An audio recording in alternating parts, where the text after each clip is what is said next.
আমরা শুরু করি চতুর্থ অধ্যায়। ওকে, চতুর্থ অধ্যায় খুবই গুরুত্বপূর্ণ একটা অধ্যায়। অধ্যায়টার নাম ছিল কি বলতো? জীবনী শক্তি। জীবনী শক্তি কে বলতে পারে? জীবনী শক্তি কি? এখান থেকে জ্ঞানমূলক প্রশ্ন আসবে। জীবনী শক্তি কি? লিখে ফেলো, লিখে ফেলো। জীবনী শক্তি কি? জলদি।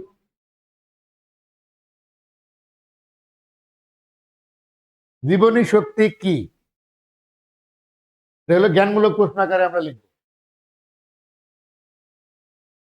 জীবনী শক্তি কি?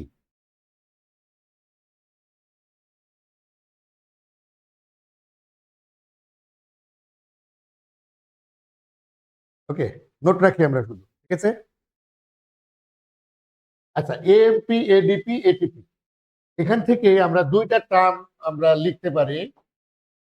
খেয়াল করো, একটা হলো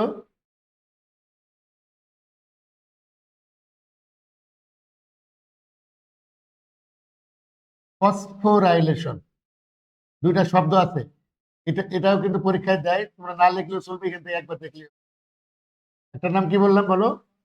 ফসফোরাইলেশন। আরেকটা হলো ডিফসফোরাইলেশন। ফসফোরাইলেশন।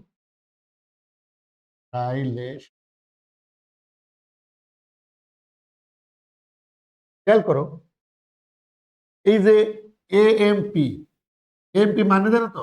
ফুল মিনিং জানো? Adenosine monophosphate.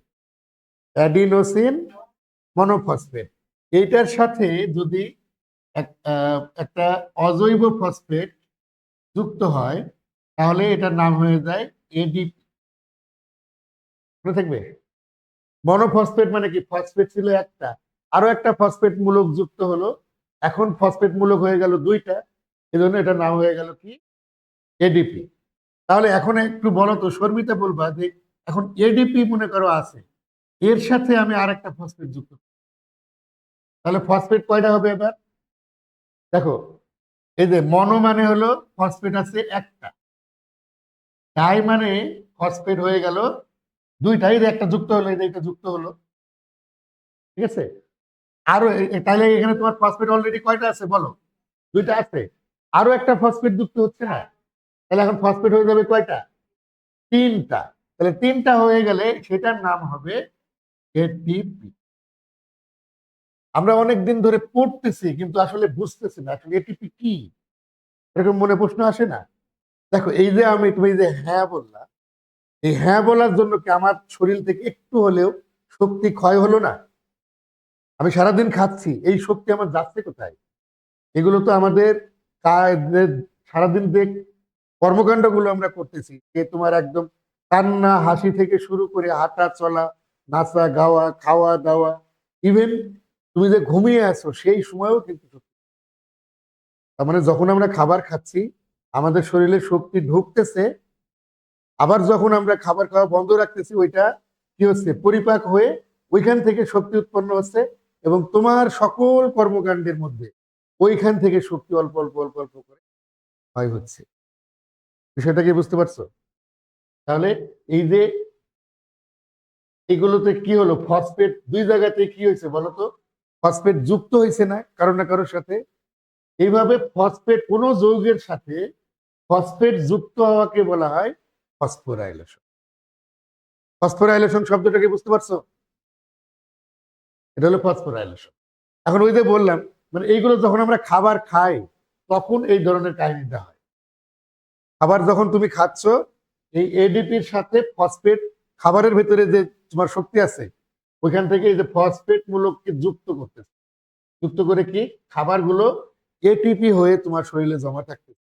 কারণ তোমার আমাদের যে শরীর, এখন মনে করো যে তুমি বাজারে গেছো কোনো কেনাকাটা করতে, তোমার কাছে তুমি যত সুন্দরী দেখতে হও না কেন, তুমি কিনার সময় তোমার জি স্যার জি ম্যাডাম করে কিন্তু ব্যাগ ভর্তি করে দিছে, পরে তুমি ঠিক আছে ওকে মানে খোদাফেজ বলে তুমি চলে আসতে গেলে তোমার কারণ কি? টাকা লাগবে না? কারণ কি? তোমার সাথে সবকিছু ভালো মতো ডিল করতেছে, সব ঠিক আছে, কিন্তু টাকা না থাকার কারণে তোমার সাথে পরবর্তীতে তোমার সাথে কিন্তু বিবাদটা তৈরি হচ্ছে। তো আমরা যাই করি আমাদের সকল কাজের জন্য শক্তি দরকার, আর আমাদের দেহের শক্তিটা জমা থাকে এটিপি হিসাবে। আর ওই যে টাকার মতো, টাকাটাকে তুমি এটিপি হিসেবে চিন্তা করো।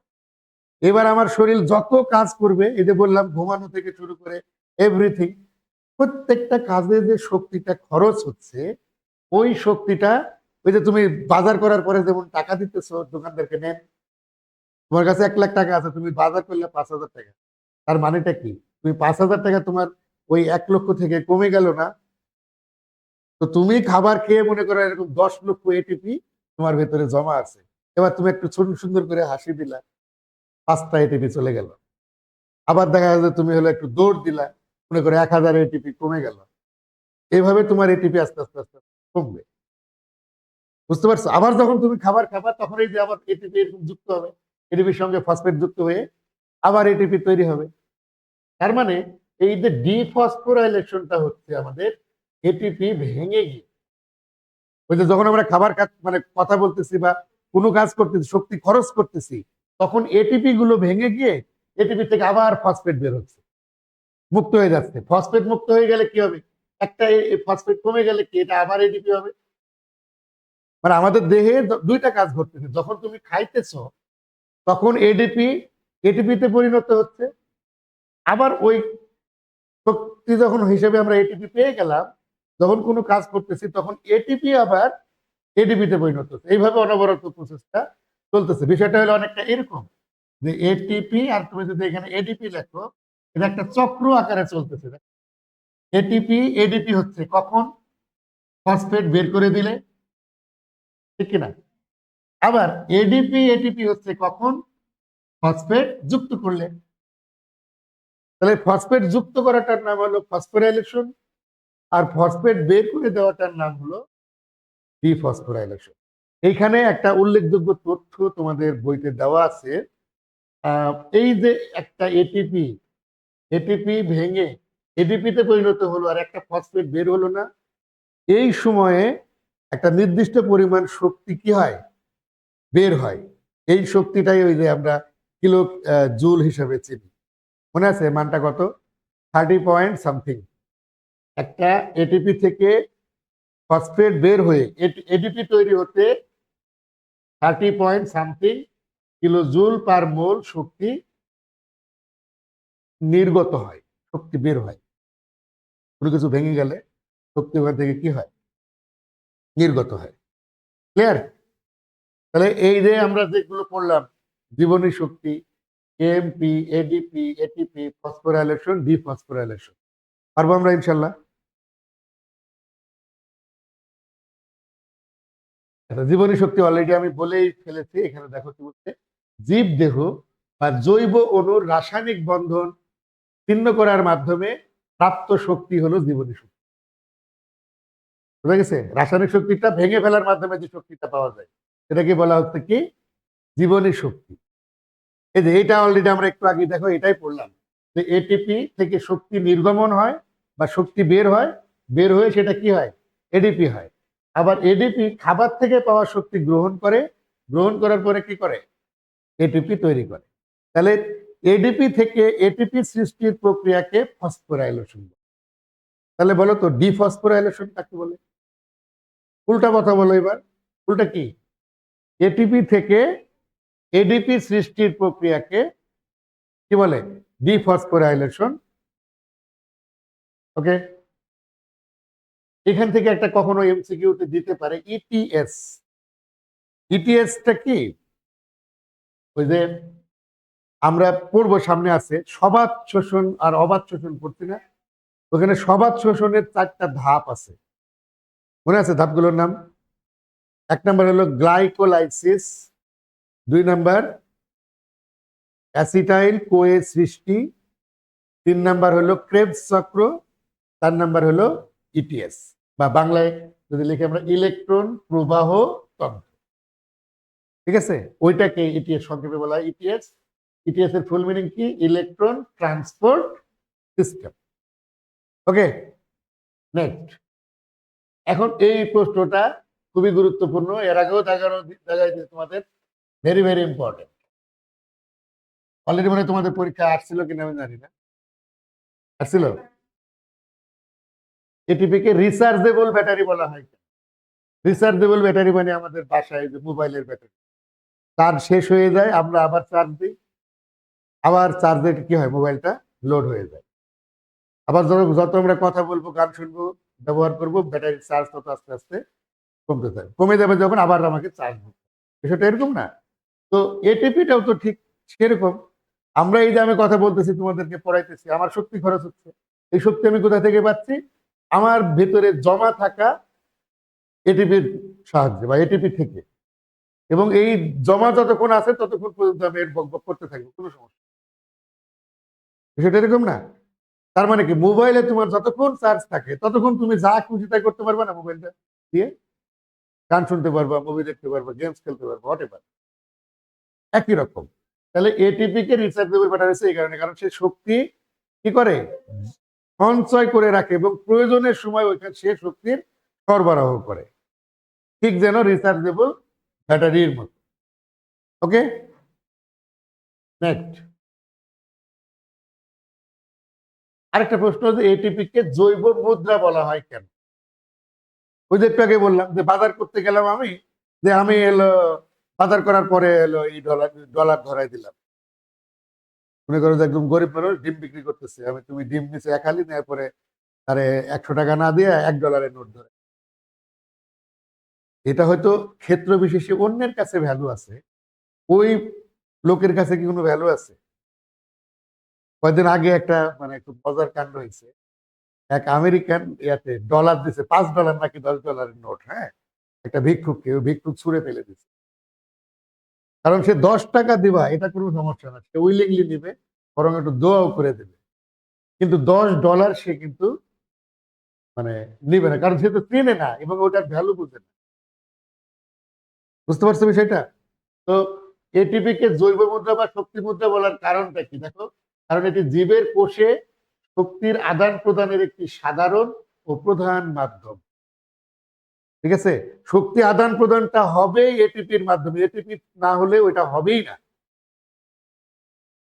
ওই যে আমরা যে সবাত শোষণের ধাপগুলো পড়তেছি দেখো, সবগুলো শেষে দিন শেষে আমার মানে গ্লুকোজ ভেঙে আমার কাছে স্টক হিসেবে কি থাকতেছে, এটিপি। এক অণু গ্লুকোজ ভেঙে এটিপি তৈরি হয় কত, 38 অণু না? ভুলে গেছো? সামনে আছে। তাহলে এটা একটু পড়লেই পারবা, এটা খ নাম্বারের প্রশ্ন, ঠিক আছে? এখন হলো সালোক সংশ্লেষণ। সালোক সংশ্লেষণ কি? উদ্ভিদের জন্য বা সমগ্র, আমরা যদি অন্যভাবে চিন্তা করি, সমগ্র জীব জগতের জন্য অত্যন্ত গুরুত্বপূর্ণ, এটা হলো সালোক সংশ্লেষণ। এই প্রক্রিয়া কি হয়, একটা সবুজ উদ্ভিদ তার জন্য প্রয়োজনীয় কি করে, নিজের খাবার নিজে তৈরি করে। সালোক সংশ্লেষণ দুইটা শব্দের সমন্বয়, সালোক সংশ্লেষণ।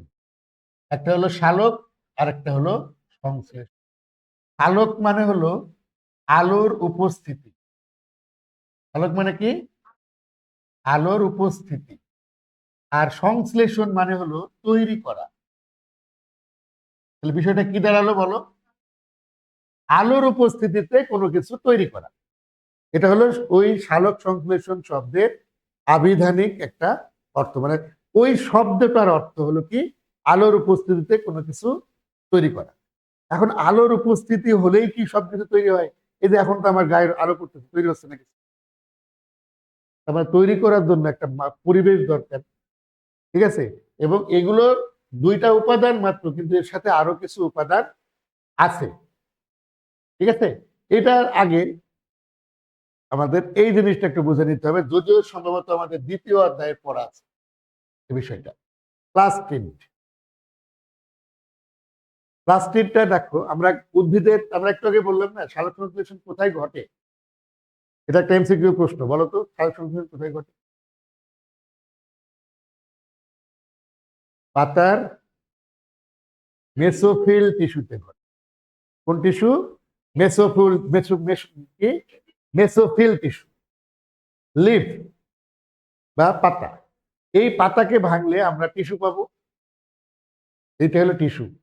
ওই টিস্যুর ভিতরে আমরা অনেক ধরনের কি, যেহেতু উদ্ভিদ টিস্যু তাহলে উদ্ভিদ কোষ পাবো, তাহলে ওই কোষের ভিতরে একটা গুরুত্বপূর্ণ অংশ হলো ক্লোরোপ্লাস্ট। ঠিক আছে, এই ক্লোরোপ্লাস্টের ভিতরে আবার দুইটা জায়গা আছে। ওই যে ভিতরের দিকে মনে হচ্ছে না যে একটার পর একটা কোনো কিছু রাখা আছে, ওইটার নাম হলো কি গ্রানা। আর এর বাইরে যে ফাঁকা জায়গাগুলো আছে ওইটার নাম হলো স্ট্রোমা। ঠিক আছে, তাহলে পাতার মেসোফিল টিস্যুর মেসোফিল কোষের মধ্যে কি থাকে? ক্লোরোপ্লাস্ট। ক্লোরোপ্লাস্ট থাকে। কি থাকে? ক্লোরোপ্লাস্ট থাকে। ক্লোরোপ্লাস্টের ভিতরে দুইটা জায়গার নাম মনে রাখতে হবে। একটা কি, এই যে সবুজ অংশগুলোকে নাম কি? গ্রানা। আর গ্রানার বাইরে যে ফাঁকা অংশটা, মানে বিষয়টা হলো এরকম, আমি যদি ক্লোরোপ্লাস্ট রাখি, দেখো একটু খেয়াল করো, যে এইভাবে কটা দাগ দিয়ে দিবা, এরপরে দাগগুলো এরকম ভাঁজ, আর মানে একটু করতে,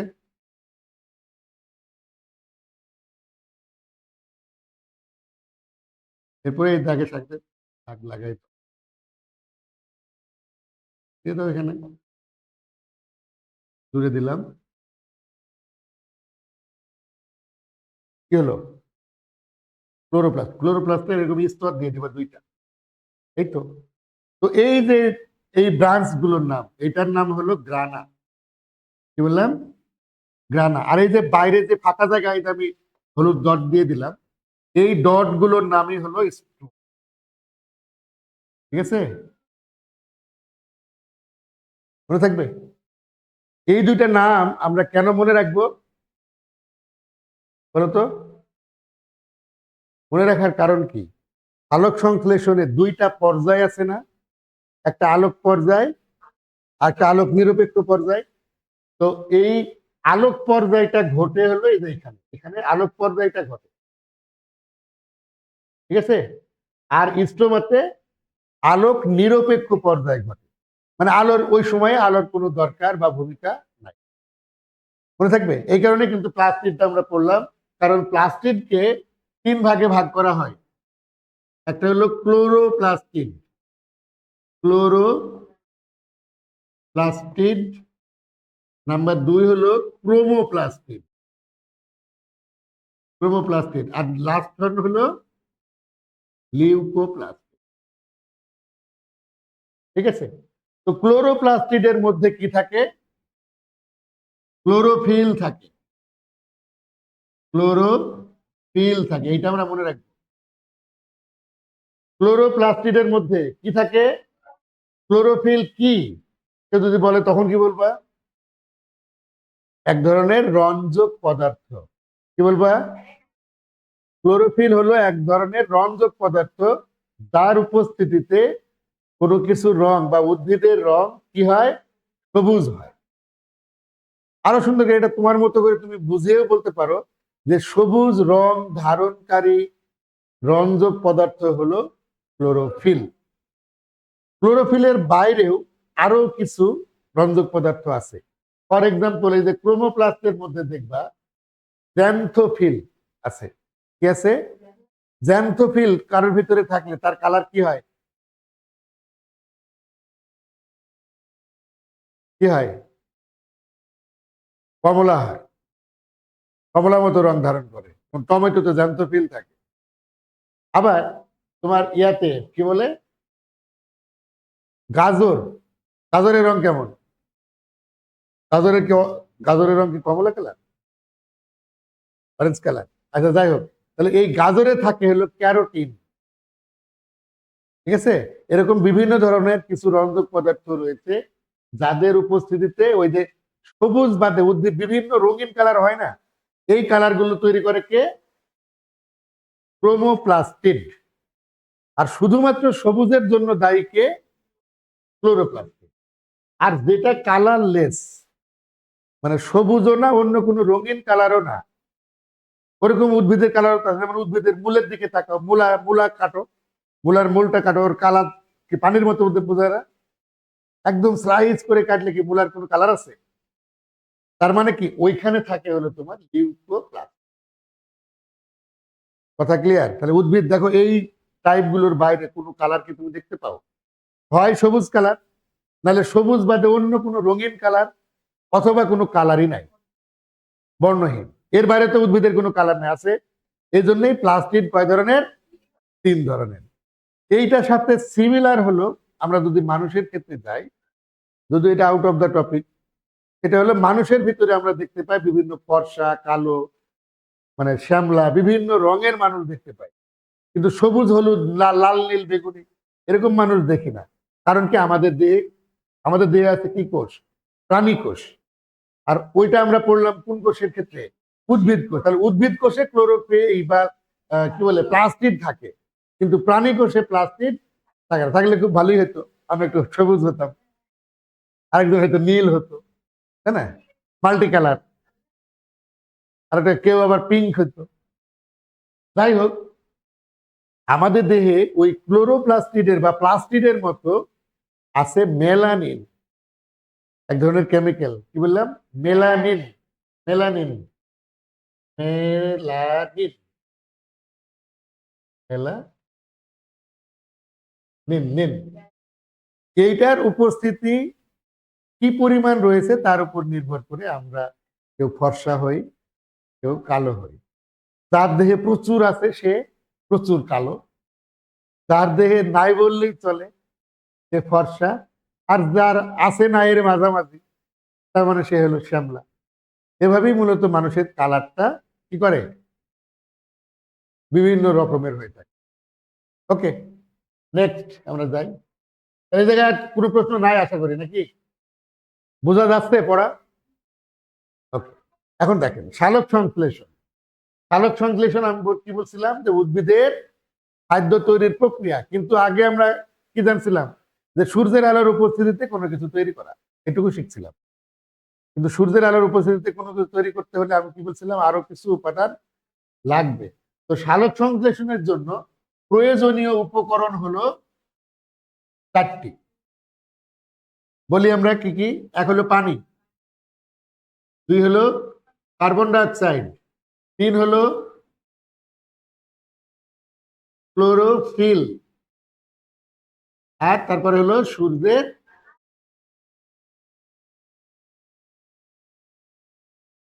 আচ্ছা, তাহলে এখন বলেন এই পানি আমরা কোথা থেকে পাই?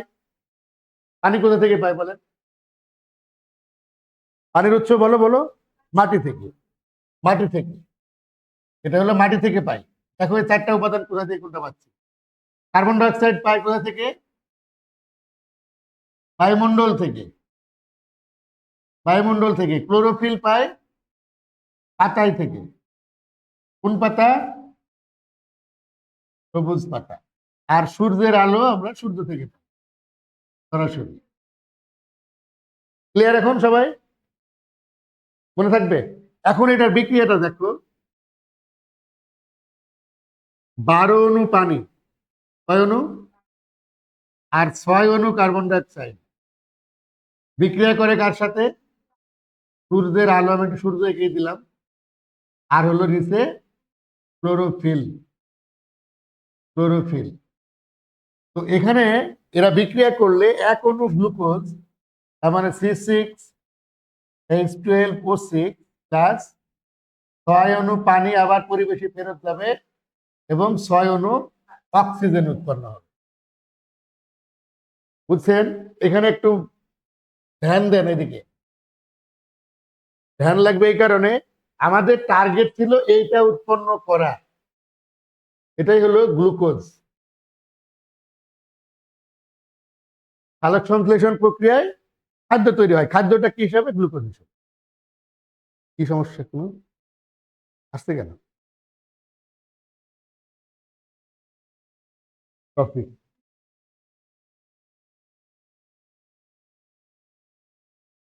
নাটক কাকে বলে দেখছো?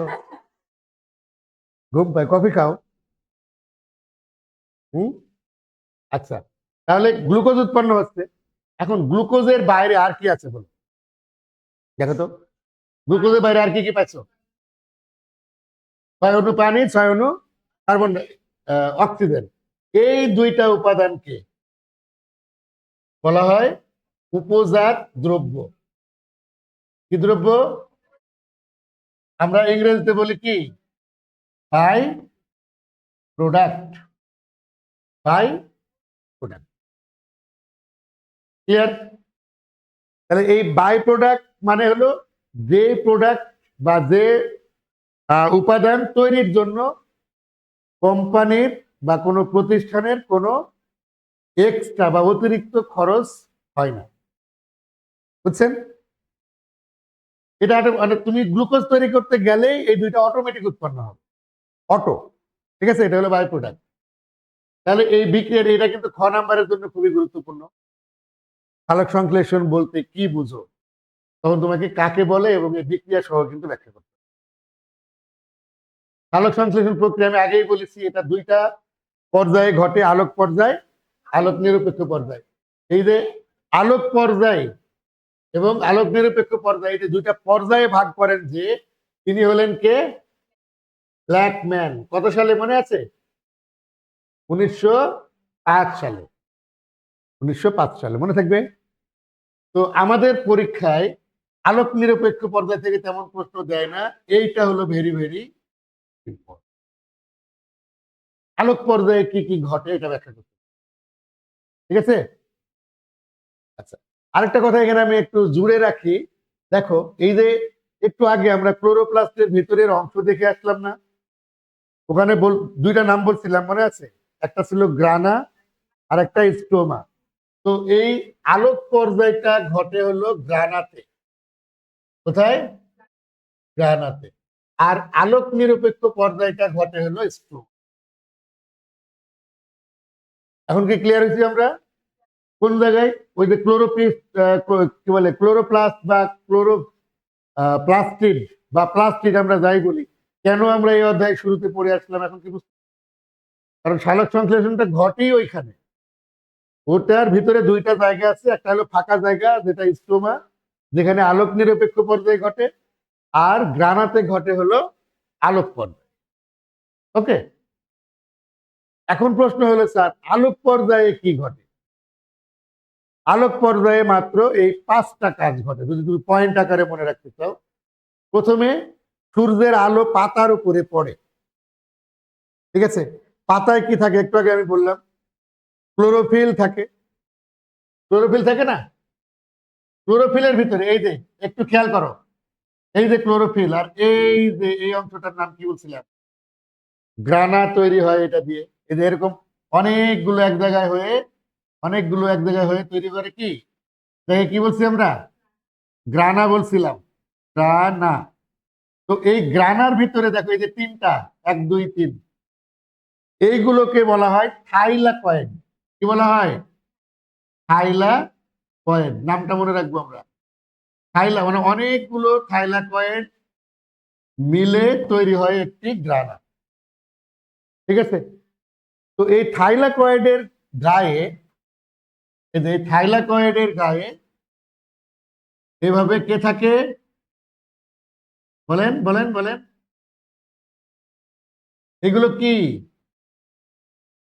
থাইলাকয়েডের গায়ে থাকা এই যে সবুজ রঙের, এগুলোকে কি বলছিলাম ভুলে গেছো?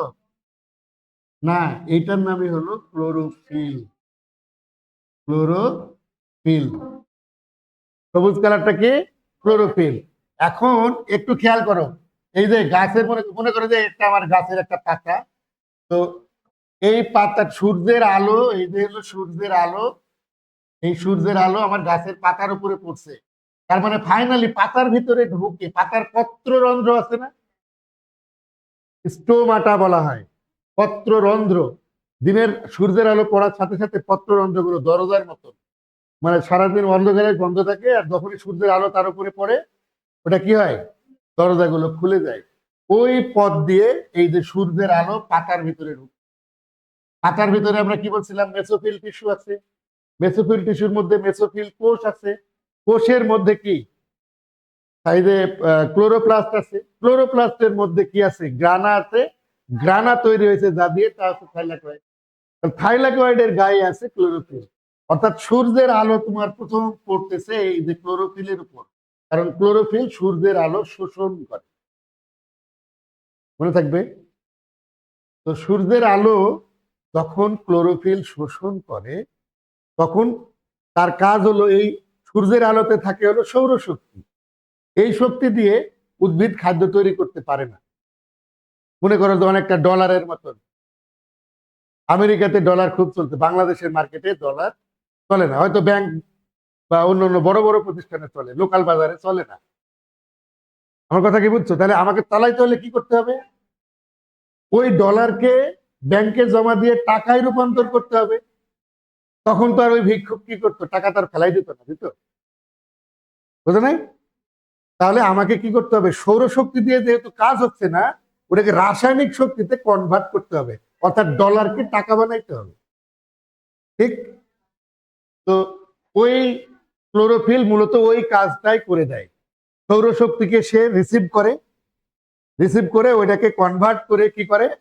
রাসায়নিক শক্তিতে রূপান্তর করে। বুঝতে পারছো স্টেপটা? প্রথম কাজটা শুরু করলো কি? সৌরশক্তি কোথায় পড়লো? ক্লোরোফিলের উপরে পড়লো, মানে ক্লোরোফিল সূর্যের আলোকে শোষণ করলো, শোষণ করে সূর্যতে থাকা সৌরশক্তিকে রাসায়নিক শক্তিতে রূপান্তর করে। এই রাসায়নিক শক্তি দিয়ে মূলত দুইটা কাজ হয়। কয়টা কাজ? দুইটা। এক নাম্বার হলো ওই যে পানির কথা বলছিলাম, উদ্ভিদ পানিটা সংগ্রহ করলো কোথা থেকে? পানি, মাটি থেকে। তাহলে মাটি থেকে পানি গ্রহণ করে পানি গিয়ে কোথায় গিয়ে অবস্থান করতেছে জানো? এই যে এইখানে, এইখানে থাইলাকয়েডে গিয়ে পানিটা ওয়েট করতেছে। থাইলাকয়েডের মধ্যে আগে থেকেই রয়েছে এডিপি, কি আছে? আরেকটা আছে এনএডিপি, আর আরেকটা আছে কিছু অজৈব ফসফেট। এই চারটা জিনিস ওখানে অলরেডি আছে, চার জায়গায়। ঠিক আছে? ওয়েট করতেছে কার জন্য? সৌরশক্তির না, তো এটা হলো রাসায়নিক শক্তি। সৌরশক্তি থেকে রাসায়নিক শক্তিটা যদি উৎপন্ন হবে ওইটার জন্য ওয়েট করছে। তো যখনই ক্লোরোফিল সৌরশক্তিকে রাসায়নিক শক্তিতে রূপান্তর করে দেয়, সাথে সাথে ওই রাসায়নিক শক্তি ব্যবহার করে দুইটা কাজ হয়।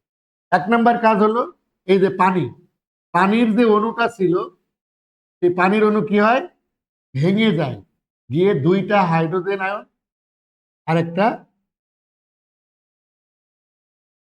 হাফ অণু অক্সিজেন গ্যাস আর দুইটা ইলেকট্রন উৎপন্ন। বুঝতে বিষয়টা? তাহলে পানি ভেঙে গিয়ে কি হয়? হাইড্রোজেন আয়ন হয়ে যায়, ইলেকট্রন হয়ে যায়, এবং হাফ অণু কি? অক্সিজেন গ্যাস উৎপন্ন করে। প্রথম কাজ শেষ। দ্বিতীয় কাজ হলো ওই সৌরশক্তি, মানে এখানে কি ব্যবহার করতেছি কোন শক্তিটা? সৌরশক্তি না সৌরশক্তি থেকে পাওয়া রাসায়নিক শক্তি? রাসায়নিক, কারণ এখন তো সৌরশক্তি নাই। সৌরশক্তিকে ক্লোরোফিল তো রাসায়নিক শক্তিতে রূপান্তর করে দিচ্ছে। ওইটার পরের ধাপে হলো এটা। আরেকটা জিনিস হলো কি, ওই যে এডিপি ছিল, এডিপি, আর এখানে কিছু এই যে এডিপি, আর এই হলো ফসফেট। তাহলে এই ফসফেট ওই শক্তি আবার যুক্ত করে দিতেছে। যুক্ত করলে কি হবে? এটা এটিপি হবে।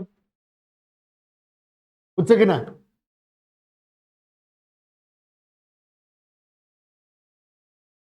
এটিপি হলো। এখন বাকি থাকলো কে? বলো তো আমার কি বাকি আছে? তাহলে ক্লোরোফিলের কাজ শেষ। এক নম্বরে ক্লোরোফিলের কাজ হলো। দুই নম্বরে ক্লোরোফিলের থেকে পাওয়ার ওই যে রাসায়নিক শক্তি ব্যবহার করে পানি ভাঙলো। পানি ভাঙার পরে এডিপি আর ওই যে অজৈব ফসফেট যুক্ত হয়ে এটিপি তৈরি হলো। এখন বলো তো এই যে পানির কাজও হয়ে গেছে, বাকি আছে কোনটা? ওইটা না? এই আসো এবার এনএডিপি, এনএডিপি, আর এই যে এখানে কি হাইড্রোজেন আছে না? তাহলে এখানে আমরা লিখতে পারি এনএডিপি H2। বুঝছেন? তাহলে বাকি থাকলে কোনটা? এইটা। এইটা হলো এই যে পাতা দিয়ে বেরিয়ে যায়, মানে যে পথ দিয়ে সূর্যের আলো আসছিল ওই পথ দিয়ে আবার অক্সিজেনটা কি হয়? গাছের বাইরে বেরিয়ে যায়, বায়ুমণ্ডলে ফিরে যায়। বুঝছেন? তাহলে টোটাল এইটুকুর বাইরে আর কোনো কাজ আলোক পর্যায়ে ঘটে না। ওই জন্য আমরা এটা 5টা টপিক দিয়েছি। একটা হলো সূর্যের আলো শোষণ, এটা যেন এই শব্দটা মনে রাখলে তুমি যেন বুঝতে পারো এখানে সূর্যের আলো ক্লোরোফিল শোষণ করে আর রাসায়নিক শক্তিকে রূপান্তর করে। ক্লোরোফিলের কাজ শেষ। 2 নম্বরের কাজ কি? পানির অণুকে সে ভেঙে ফেলে, মানে ওই যে আলো শোষণ করে ক্লোরোফিলের ইলেকট্রনের উত্তেজিত হয়ে উচ্চ শক্তি ধারণ করে এবং ইলেকট্রন বাহক হিসেবে শৃঙ্খলে প্রবেশ করে। ঠিক আছে, এই যে এটা দিয়ে মূলত এটাই ক্লোরোফিলের ভিতরে জমা থাকে, উত্তেজিত হয়ে যায়। পরে পানি ভেঙে যায়, পানি ভেঙে গিয়ে হাইড্রোজেন আয়ন, আরেকটা কি, এই হাইড্রোজেন আয়নের আরেকটা নাম জানো? এটাকে আমরা বলি প্রোটন। হাইড্রোজেন আয়নকে কি বলা হয়? প্রোটন বলা হয়। এইচ প্লাস কে প্রোটন বলে। এইচ প্লাস কে প্রোটন বলে। ঘটনা সত্য। এইচ প্লাস কে প্রোটন বলে। এদিকে দিকে তাকাও, যদিও কেমিস্ট্রি পড়া। 1 1 এর মানে কি বলতো? এর ভর সংখ্যা কত? 1। ভর সংখ্যার মধ্যে কি কি থাকে? প্রোটন আর নিউট্রন। আর এইটাকে কি বলে? পারমাণবিক সংখ্যা বলে। আর পারমাণবিক সংখ্যা মানেই তো পি। তার মানে আমি কি দাঁড়ালো বলতো? এখানে কোনো এই পরমাণুতে কোনো নিউট্রন আছে? কই, নিউট্রন আছে? কারণ উপর থেকে নিচে বিয়োগ করলে কত পাচ্ছ? 0। তার মানে এন এর মান 0, তার মানে নিউট্রন নাই। আর আমরা কি জানছিলাম? যেখানে প্লাস মাইনাস কিছু নাই সেখানে প্রোটন আর ইলেকট্রনের সংখ্যা কি সমান। তার মানে এই যে পরমাণুটায় এখানে কি কি আছে বর্তমানে? একটা প্রোটন আছে আর একটা ইলেকট্রন আছে। কারণ ইলেকট্রন আর প্রোটন সমান হলে এখানে প্লাস মাইনাস হয় না, ঠিক কিনা?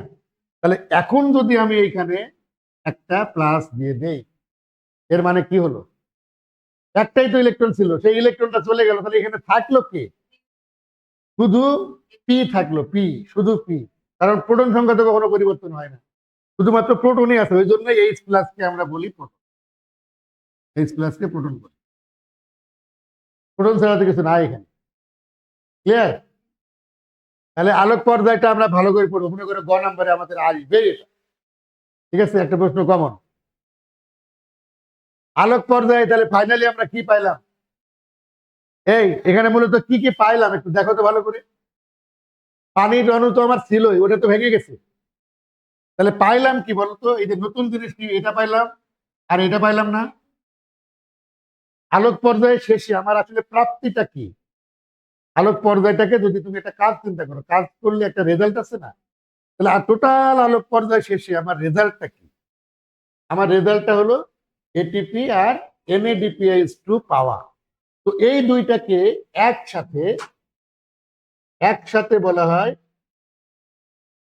আত্তীকরণ শক্তি। তাহলে আত্তীকরণ শক্তি কাকে বলে বলতো? আত্তীকরণ শক্তি মানে একটা জমাকৃত শক্তি। মনে করো ফর এক্সাম্পল বাজার থেকে আমরা ব্যাটারি কিনে আনি না আইপিএস এর জন্য। আইপিএস হলো তোমার রুমের একটা আত্তীকরণ শক্তি। ওটা কখন ব্যয় হবে? যখন তুমি ওইটা ব্যবহার করে, মনে করো যখন তোমার কারেন্ট চলে যাবে তখন সে তার অস্তিত্ব জানান দিবে। কারণ কি, তখন সে বিদ্যুৎ তৈরিতে ভূমিকা রাখবে, তার আগ পর্যন্ত সে জমা রাখবে। ব্যাপারটা এরকম কিনা? আত্তীকরণ শক্তির বিষয়টা অনেকটা ওই রকম। এই যে আলোক পর্যায়ে আমরা যে ওই শক্তিটা পাইলাম, এখন অন্ধকার পর্যায়ে এটা চালানোর জন্য শক্তি লাগবে না বাইরে থেকে? এই শক্তির যোগানটা দেয় হলো এই দুইজন। আমার কথা কি বুঝেছো? এই দুইজন কি করে ওই অন্ধকার পর্যায়ে বা আলোক নিরপেক্ষ পর্যায়ে ঘটার জন্য শক্তির সাপ্লাইটা দেয় দুইজন। এই জন্য এদেরকে একত্রে বলা হয় কি? আত্তীকরণ শক্তি। ওকে, আমরা দ্রুত যাই, বহুত, কেবল 11 নম্বর। আলোক নিরপেক্ষ পর্যায়ে, আলোক নিরপেক্ষ পর্যায়ে কি কি ঘটে? বিভিন্ন বিজ্ঞানীগণ বিভিন্ন মতবাদ প্রকাশ করেছেন। তার মধ্যে গ্রহণযোগ্য হলো এই তিনটা। 1 নাম্বার কি? C3 সাইকেল বা C3 চক্র। C3 একটা হলো C4 আর একটা হলো ক্যাম। ক্যামকে আমরা কি বলি? ক্রেসুলেসিয়ান অ্যাসিড বিপাক। বিপাকের ইংরেজি হলো মেটাবলিজম। মেটাবলিজম, ঠিক আছে? ক্যাম ক্রেসুলেসিয়ান অ্যাসিড মেটাবলিজম, ওটাকে বাংলায় লিখলাম এভাবে লিখি ক্যাসুলেসিয়ান অ্যাসিড বিপাক। ওকে, তো এই যে চক্রটা আবিষ্কার করছে কে? এখন এই যে C3 চক্র, নাম C3 হওয়ার কারণ কি? কারণ কি? এটা এই কথাটা মনে রাখতে হবে। এটা হলো প্রথম স্থায়ী পদার্থ, মানে এটা তো একটা চক্র, আমরা একটু পরে দেখতে পারবো। প্রথম স্থায়ী পদার্থ 3 কার্বন বিশিষ্ট। কথাটা বুঝেছো? তাহলে এখন এইটার আলোকে এটা বলো তো, এটা C4 চক্র বলার কারণ কি? তাহলে ওইটার প্রথম স্থায়ী পদার্থ 4 কার্বন বিশিষ্ট। ঠিক আছে, এবারে 3 কার্বন বিশিষ্ট, এটার নাম জানো? সংক্ষেপে যদি বলি PGA। PGA মনে রাখবে এভাবে। কি? থ্রি হলো 3 কার্বন বিশিষ্ট, নাম কি? ফসফো গ্লিসারিক অ্যাসিড। বলো তাহলে 3 কার্বন বিশিষ্ট ফসফোগ্লিসারিক অ্যাসিড, এটা কিসের উপাদান? C3 চক্রের প্রথম স্থায়ী পদার্থের নাম। যেহেতু এটা 3 কার্বন বিশিষ্ট, ওই জন্য এটাকে বলা হয় C3 চক্র। যেমন ধান একটি C3 চক্রের উদাহরণ। ঠিক আছে, C4 চক্রের প্রথম স্থায়ী পদার্থ হলো OAA। মনে থাকবে, ও মানে কি? অক্সালো। এ মানে হলো অ্যাসিটিক, আর এ হলো অ্যাসিড। অক্সালো অ্যাসিটিক অ্যাসিড, এটা কয় কার্বন বিশিষ্ট? 4 কার্বন বিশিষ্ট। এটা এই কারণে এটাকে বলা হয় C4। তো C4 চক্রের অনেকগুলো উদাহরণ আছে, যেমন আখ, আখ আছে না? তারপরে ভুট্টা, ভুট্টা, তারপরে আছে ঘাস জাতীয় অনেকগুলো উদ্ভিদ আছে, মুথা ঘাস, নোটে ঘাস, আরো আর কয়েক ধরনের, অ্যামারান্থাস। ঠিক আছে, এই টাইপের। এরা হলো কি উদ্ভিদ? C4 উদ্ভিদ।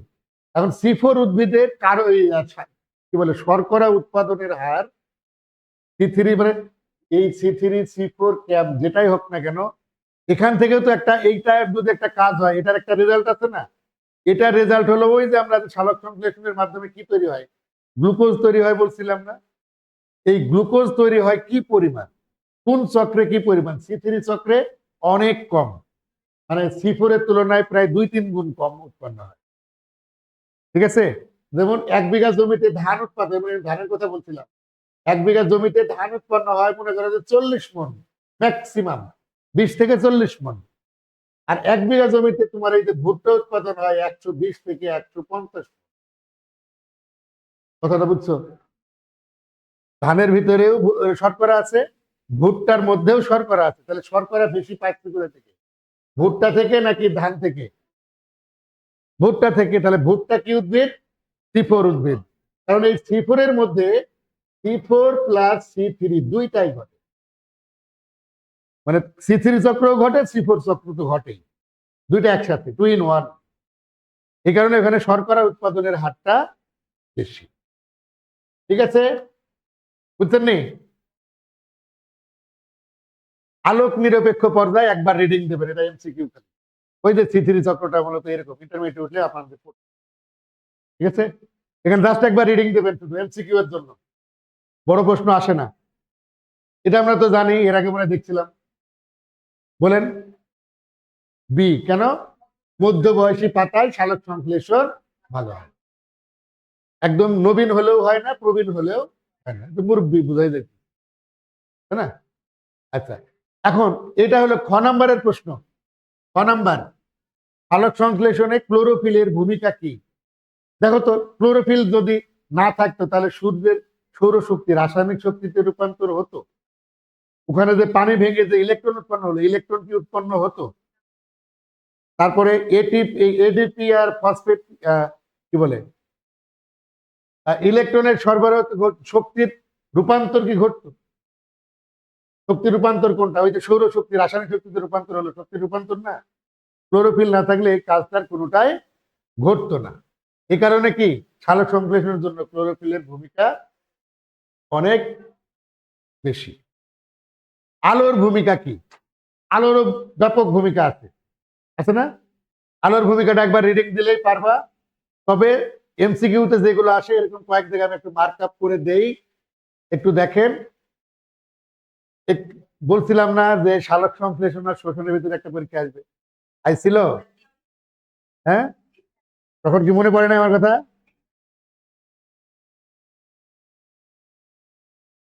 ওটা 30, 7টা তো বাজবেই। কেন? আচ্ছা, এই যে পরিমিত তাপমাত্রাটা আমরা মনে রাখবো কত? 32 থেকে 22 থেকে 35 ডিগ্রি। এটাই তো আমি বললাম যে এগুলো তো ধরো ম্যাক্সিমাম বোর্ডই আসে। তারপরে আলোর রংটা অনেক গুরুত্বপূর্ণ, ভালো করে খেয়াল রাখবো আমরা। এই যে হলুদ আর সবুজে ভালো হয় না, হলুদ আর সবুজে ভালো হয় না।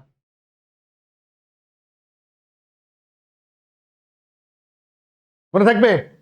আর এই যে আলোর তরঙ্গ দৈর্ঘ্যটা অনেক গুরুত্বপূর্ণ। বা দেখো 400 থেকে 800 ন্যানোমিটার, 480 ন্যানোমিটার এবং 680 ন্যানোমিটার, এই তরঙ্গ দৈর্ঘ্যের আলোতে সালোক সংশ্লেষণ ভালো হয়। তাহলে কমটা মনে রাখবো, বেশিটা মনে রাখবো। এর বাইরে যদি চলে যায় ওই সময় সালোক সংশ্লেষণ ভালো হয় না। 400 থেকে 480 আর ওইদিকে 600।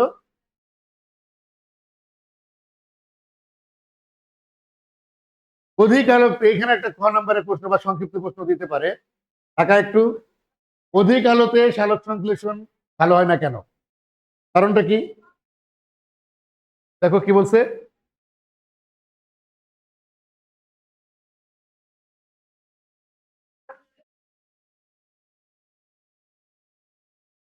ক্লিয়ার সবাই? সংক্ষিপ্ত আসলে পারবো ইনশাল্লাহ। সালোক সংশ্লেষণের প্রভাবক, সালোক সংশ্লেষণে দুই ধরনের প্রভাবক আছে। একটা হলো বাহ্যিক প্রভাবক, আরেকটা কি অভ্যন্তরীণ প্রভাবক। তো বাহ্যিক প্রভাবক কি কি? আলো, কার্বন ডাইঅক্সাইড, তাপমাত্রা, পানি, অক্সিজেন, খনিজ পদার্থ, রাসায়নিক পদার্থ। এই 7টার নাম মনে রাখতে হবে, এখান থেকে এমসিকিউ দেয়। ঠিক আছে, যে কোনটি সালোক সংশ্লেষণের বাহ্যিক উপাদান নয়। তার মানে কি, বাহ্যিক উপাদান তখন 3টা দিবে আর ওই অভ্যন্তরীণ উপাদান থেকে একটা দিবে। তাহলে আমাকে যে কোনো ভাবে এটাকে মনে রাখতে হবে, এর কোনো বিকল্প নাই। তবে তাপমাত্রা আমরা আগেই বলেছি 22 থেকে 35 ডিগ্রি তাপমাত্রা লাগে। তারপরে রাসায়নিক পদার্থ হিসেবে এর ভেতরে কি থাকে? সালোক সংশ্লেষণের নাইট্রোজেন, ম্যাগনেসিয়াম এবং আয়রনের ভূমিকা আছে, বইতে আছে, এই রিডিংটা পড়ে নেবে এক লাইন। ওকে। আর অভ্যন্তরীণ প্রভাবক যেমন থাকে ক্লোরোফিল, ক্লোরোফিল নির্দিষ্ট মাত্রায় থাকতে হয়, কম থাকলেও হয় না, বেশি থাকলেও হয় না, মানে সালোক সংশ্লেষণের ইফেক্ট পড়ে। পাতার বয়স একটু আগে আমরা দেখে আসলাম যে মধ্যবয়সী পাতাটা সালোক সংশ্লেষণের জন্য বেটার। শর্করার পরিমাণ অতিরিক্ত হয়ে গেলে এনজাইম নষ্ট হয়ে যায়, পটাশিয়াম। তারপরে এনজাইমেরও একটা, ওই যে অতিরিক্ত হলেও সমস্যা, বেশি হলেও সালোক সংশ্লেষণ কমে যায়। ঠিক আছে, এগুলো আমরা মনে রাখবো। ওকে, বলেন বলেন বলেন, আমরা দ্রুত একটু প্র্যাকটিস করে দেখি তো। এটিপি, বলেন। অ্যাডিনোসিন কোনটা? Adenosine triphosphate. জলদি বলি। দূর্বাঘাসের শর্করা তৈরির প্রধান স্থান মেসোফিল টিস্যু। কারণ যে কোনো শর্করা উৎপাদনের দূর্বাঘাস আর হলো আম গাছ কি, সবার ক্ষেত্রে একই কথা। ঠিক আছে, মেসোফিল টিস্যু। মানে সালোক সংশ্লেষণের প্রধান স্থান কোনটা এটা না বলে একটু ঘুরে প্রশ্নটা করা হয়েছে। ঠিক আছে, অনেকে যেন বলে যায় এরকম প্রশ্ন তো বইতে নাই, এই চিন্তা যেন কেউ না করে। Next next next. কি হবে? কারণ কি? C4 না। এখানে একটা ব্যাপার আছে, একটু মনে রাখবা সবাই। এই যে কার্বন ডাইঅক্সাইডের পরিমাণ, একটু আগে কার্বন ডাইঅক্সাইডের কথা বললাম না? বাতাসে, বাতাসে কার্বন ডাইঅক্সাইড থাকে হলো 0.3%। বাতাসে থাকে হলো 0.03% কার্বন ডাইঅক্সাইড। ওকে। আর পানিতে থাকে, দেখো, পানিতে থাকে হলো 0.3%। তার মানে 10 গুণ বেশি। কার তুলনায়? বাতাসের তুলনায়। বাতাসের তুলনায় কয় গুণ বেশি? কোথায় থাকে? পানিতে থাকে। তাহলে পানিতে যেহেতু কার্বন ডাইঅক্সাইডের পরিমাণ বেশি, সেখানে শর্করা উৎপাদনের হারটাও বেশি। মনে থাকবে? তাহলে যে উদ্ভিদে তুমি দেখবে যে এর ভেতরে যদি বলে দেখবে যে পানিতে বসবাসকারী কোনো উদ্ভিদ আছে, তাহলে বুঝে নিবা যে সেইখানে আলোক সংশ্লেষণ হার বেশি হবে। দেখে মুখস্থ করে রাখা দরকার আছে, জাস্ট করে মাইন্ডে রাখলেই হয়। Next, Blackman. Very good, very good. 1905। এইভাবে উত্তর দিতে হবে, তাহলে তো মজা লাগবে পড়ায়, বুঝো নাই? বলো বলো বলো।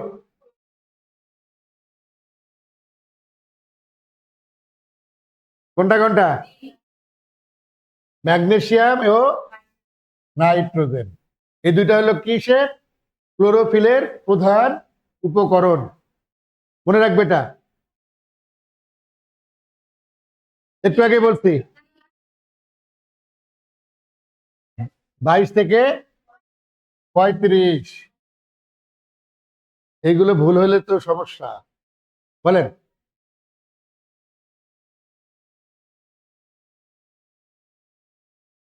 ওই যে রাসায়নিক পদার্থ ছিল, একটা পয়েন্ট ছিল না, সালোক সংশ্লেষণের প্রভাবক সমূহ, তার মধ্যে একটা ছিল রাসায়নিক পদার্থ। ওখানে রাসায়নিক পদার্থের মধ্যে বলা হচ্ছে বিভিন্ন বিষাক্ত গ্যাস যদি বায়ুমণ্ডলে থাকে, তারপরে যে সেই বিষাক্ত গ্যাসের ভেতরে একটা গ্যাস হলো ক্লোরোফর্ম। এগুলো বায়ুমণ্ডলে বেশি থাকলে বায়ুমণ্ডল বিষাক্ত হয়, আর বিষাক্ত হয়ে গেলে কি হয় বলো? সালোক সংশ্লেষণ প্রক্রিয়া বন্ধ হয়ে যেতে পারে। এর সাথে এই ক্লোরোফর্ম না দিয়ে যদি এরকম দিত H2S, তাহলেও কিন্তু একই অ্যান্সার হতো। ঠিক আছে, কারণ এগুলো কি গ্যাস? বিষাক্ত গ্যাস। নেক্সট, কোনটি সালোক সংশ্লেষণের অভ্যন্তরীণ প্রভাবক নয়? বলছিলাম না, অভ্যন্তরীণ না, বাইরের আছে। বাইরে কোনটা আছে দেখো তো। বাইরে থেকে, উদ্ভিদের বাইরের বাইরে কোনটা আছে? চোখ চোখ বন্ধ করলেই দুল বলা যায়, একবার তাকালেই বলা যায়।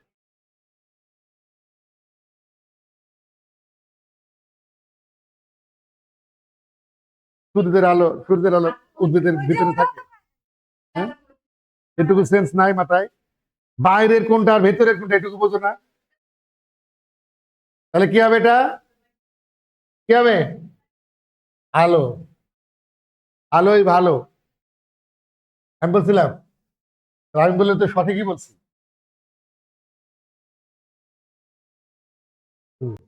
বলেন।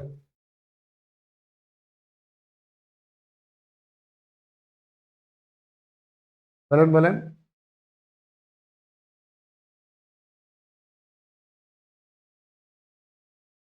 এটা সম্ভবত 20.9। আপনার সন্তানের হাতের লেখা নিয়ে চিন্তিত? লেখা পড়া যায় না, লেখার গতি কম? তাহলে আর নয় দুশ্চিন্তা। ফিউশন ল্যাব নিয়ে এলো অনস্টপ সলিউশন। অক্ষরের গঠন থেকে শুরু করে শব্দের সৌন্দর্য, প্রতিটি ধাপে ধাপে নিয়মিত প্র্যাকটিস, বিশেষ হ্যান্ডরাইটিং টেকনিক, অভিজ্ঞ ট্রেনারদের দিক নির্দেশনা, মাত্র কয়েক সপ্তাহেই দৃশ্যমান পরিবর্তন। পরিষ্কার লেখা, সমান আকারের অক্ষর, দ্রুত লেখার অভ্যাস, আত্মবিশ্বাসী উপস্থাপন। তাই আর দেরি না করে চলে আসুন আমাদের ঠিকানায়, ফিউশন ল্যাব, 3য় তলা, গ্রামীণ বাংলা ফ্রিডম প্যালেস, ভাটারা মোড়, ভাটারা, ঢাকা। মোবাইল নম্বর 017109666668। সহজ করে যদি বলি, সালোক সংশ্লেষণের সময় আমরা কি শিখছিলাম? যে প্রক্রিয়ায় উদ্ভিদ খাদ্য তৈরি করে, অর্থাৎ উদ্ভিদের খাদ্য তৈরি করার প্রক্রিয়া হলো সালোক সংশ্লেষণ।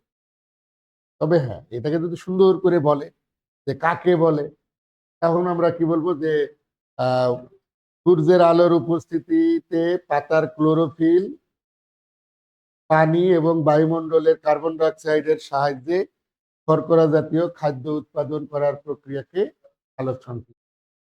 টোটাল বিষয়টা চলে আসতেছে, তাই না? কিন্তু একই রকম ভাবে শোষণের ক্ষেত্রে একটা সংজ্ঞা আছে সুন্দর। কিন্তু এটাকে আমরা যদি অল্প কথায় বলতে বলি, শোষণ কি? দেখো, ওই যে খাদ্য গ্লুকোজ, মানে এই গ্লুকোজ কি উদ্ভিদ বা প্রাণী সরাসরি তার প্রয়োজনে ব্যবহার করতে পারবে? পারবে না। পারবে কিভাবে? কারণ আমাদের জীবদেহ চেনে এটিপি। জীবদেহ কি চেনে? এটিপি। আমরা যারা বাংলাদেশী, একদম ধনী গরিব বর্ণ ধর্ম নির্বিশেষে সকল মানে প্রকারের মানুষ, তাদের অর্থনৈতিক কর্মকাণ্ড পরিচালনার জন্য আমরা ব্যবহার করি টাকা। নাকি? কিছুদিন আগে আমি বলেছিলাম এরকম একটা গল্প, যে গুলশান ২ এর ওই যে মোড় আছে না, ৪ রাস্তার মোড়, ওখানে তো ম্যাক্সিমাম বিদেশি মানুষজন চলাফেরা করে। তো এক ফকির ভিক্ষা করতে গেছে, আমেরিকান একজন নাগরিক তাকে $10 নোট দিল। ঠিক আছে? ওর সাথে সাথে ওই ওই ভদ্রলোককে ওইটা রিটার্ন করছে। রিটার্ন করে কয় যে টাকা হলে নিব, না হলে নিব না। বিষয়টা কি বুঝতেছো? তার মানে কি আমরা টাকা ছাড়া কোনো কিছু চিনি না। ঠিক একইভাবে আমাদের দেহটাও তৈরি হচ্ছে যে সকল উপাদান দিয়ে, তার মধ্যে আহ, আমাদের কোষের একটা অবিচ্ছেদ্য অংশ হলো মাইটোকন্ড্রিয়া, উদ্ভিদ কিংবা প্রাণীর মাইটোকন্ড্রিয়া মাস। এই মাইটোকন্ড্রিয়ার ভিতরে শক্তিগুলো এটিপি আকারে জমা থাকে। বোঝা গেল বিষয়টা?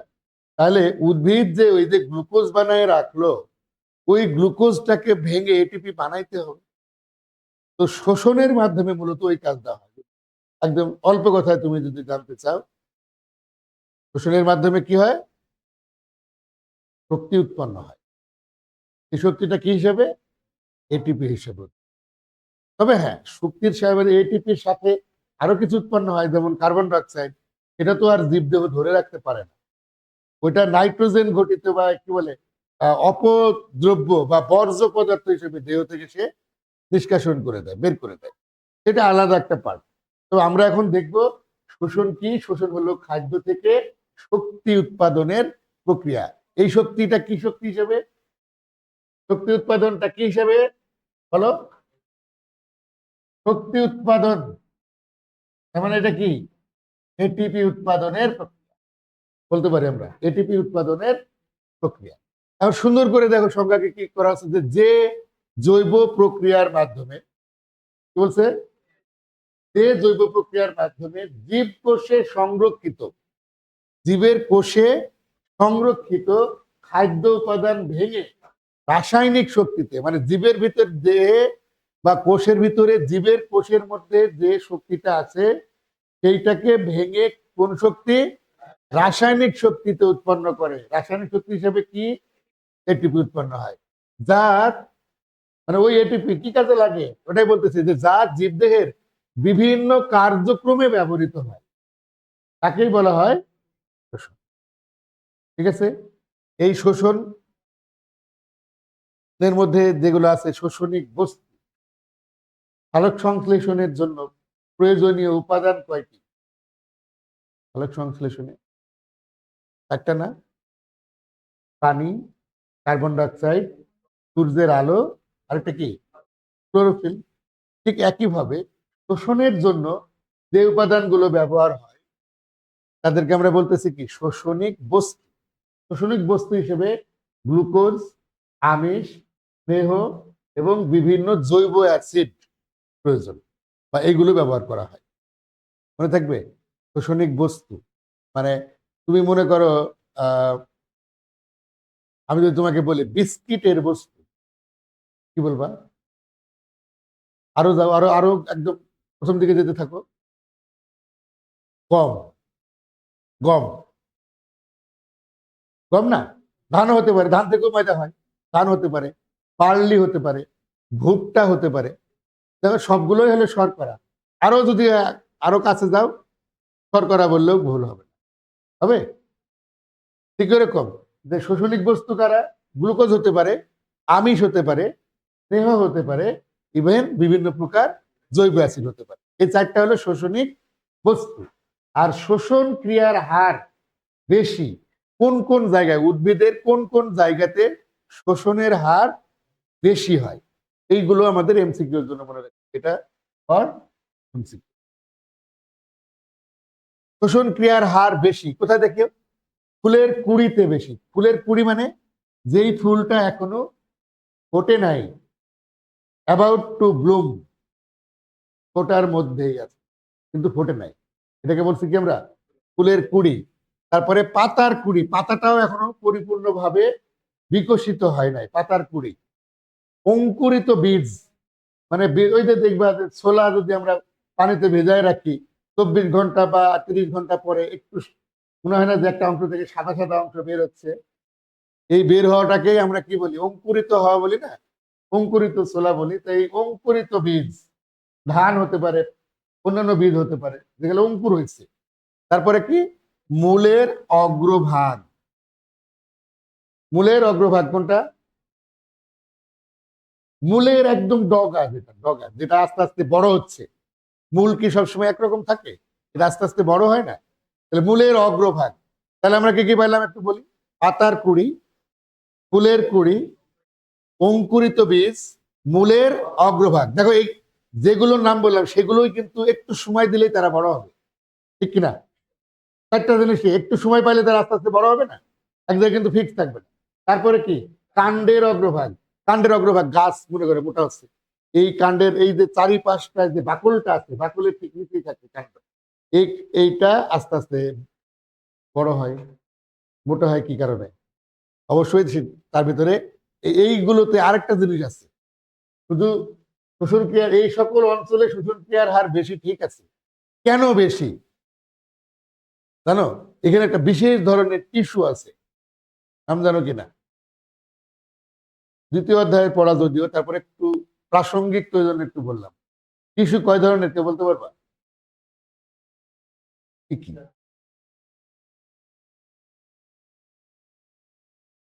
ওইটা পরে, প্রথমে হলো ভাজক টিস্যু, আর 2 নম্বর হলো স্থায়ী টিস্যু। ভাজক টিস্যু, স্থায়ী টিস্যু। ভাজক টিস্যু হলো যে টিস্যু বিভাজিত হয়, বিভাজন ক্ষমতা সম্পূর্ণ, ঠিক আছে, বিভাজন ক্ষমতা সম্পূর্ণ টিস্যু। তো এই যে অংশগুলো না, এই জায়গাতে ভাজক টিস্যু থাকে, সবগুলোর প্রান্তে ভাজক টিস্যু থাকে, ঠিক আছে। ভাজক টিস্যু সবসময় মনে রাখবা যে ভাজক টিস্যু সেই জায়গাতে থাকে যেই জায়গাগুলো আস্তে আস্তে বৃদ্ধি পায়, বড় হয়। দেখো তুমি হিসাব করে এখানকার কোন অংশটা আছে যেটা বৃদ্ধি পায় না? সবগুলো বৃদ্ধি পায় না, ঠিক আছে না? নেই। এখন শোষণটাকে আমরা 2 ভাগে ভাগ করছি। কয় ভাগে? 2 ভাগে। একটা হলো সবাত শোষণ, আর একটা হলো অবাত শোষণ। সবাত আর অবাত। সবাত আর অবাতের মূল ব্যাপারটা এখানে আসছে অক্সিজেন থেকে। ইউজ অফ অক্সিজেন এক জায়গায় হয়, এক জায়গায় হয় না। তো যেই শোষণে অক্সিজেনের প্রয়োজন হয় তাকে সবাত শোষণ বলে, আর যে শোষণে অক্সিজেনের প্রয়োজন হয় না তাকে অবাত শোষণ বলে। মনে থাকবে, সবাত এবং অবাত। আরেকটা জিনিস মনে রাখবা, যদি পার্থক্য বলে, সবাত শোষণে বিপুল পরিমাণ শক্তি উৎপন্ন হয়, আর অবাত শোষণে কম পরিমাণ শক্তি উৎপন্ন হয়। ক্লিয়ার? কি কি বললাম বলো তো নাবিল?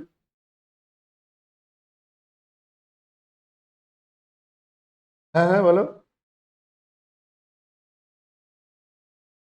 এই যে সমীকরণটা একটু দেখো তো, দেখো এই যে গ্লুকোজ C6H12O6, গ্লুকোজ কার সাথে বিক্রিয়া করতেছে দেখো।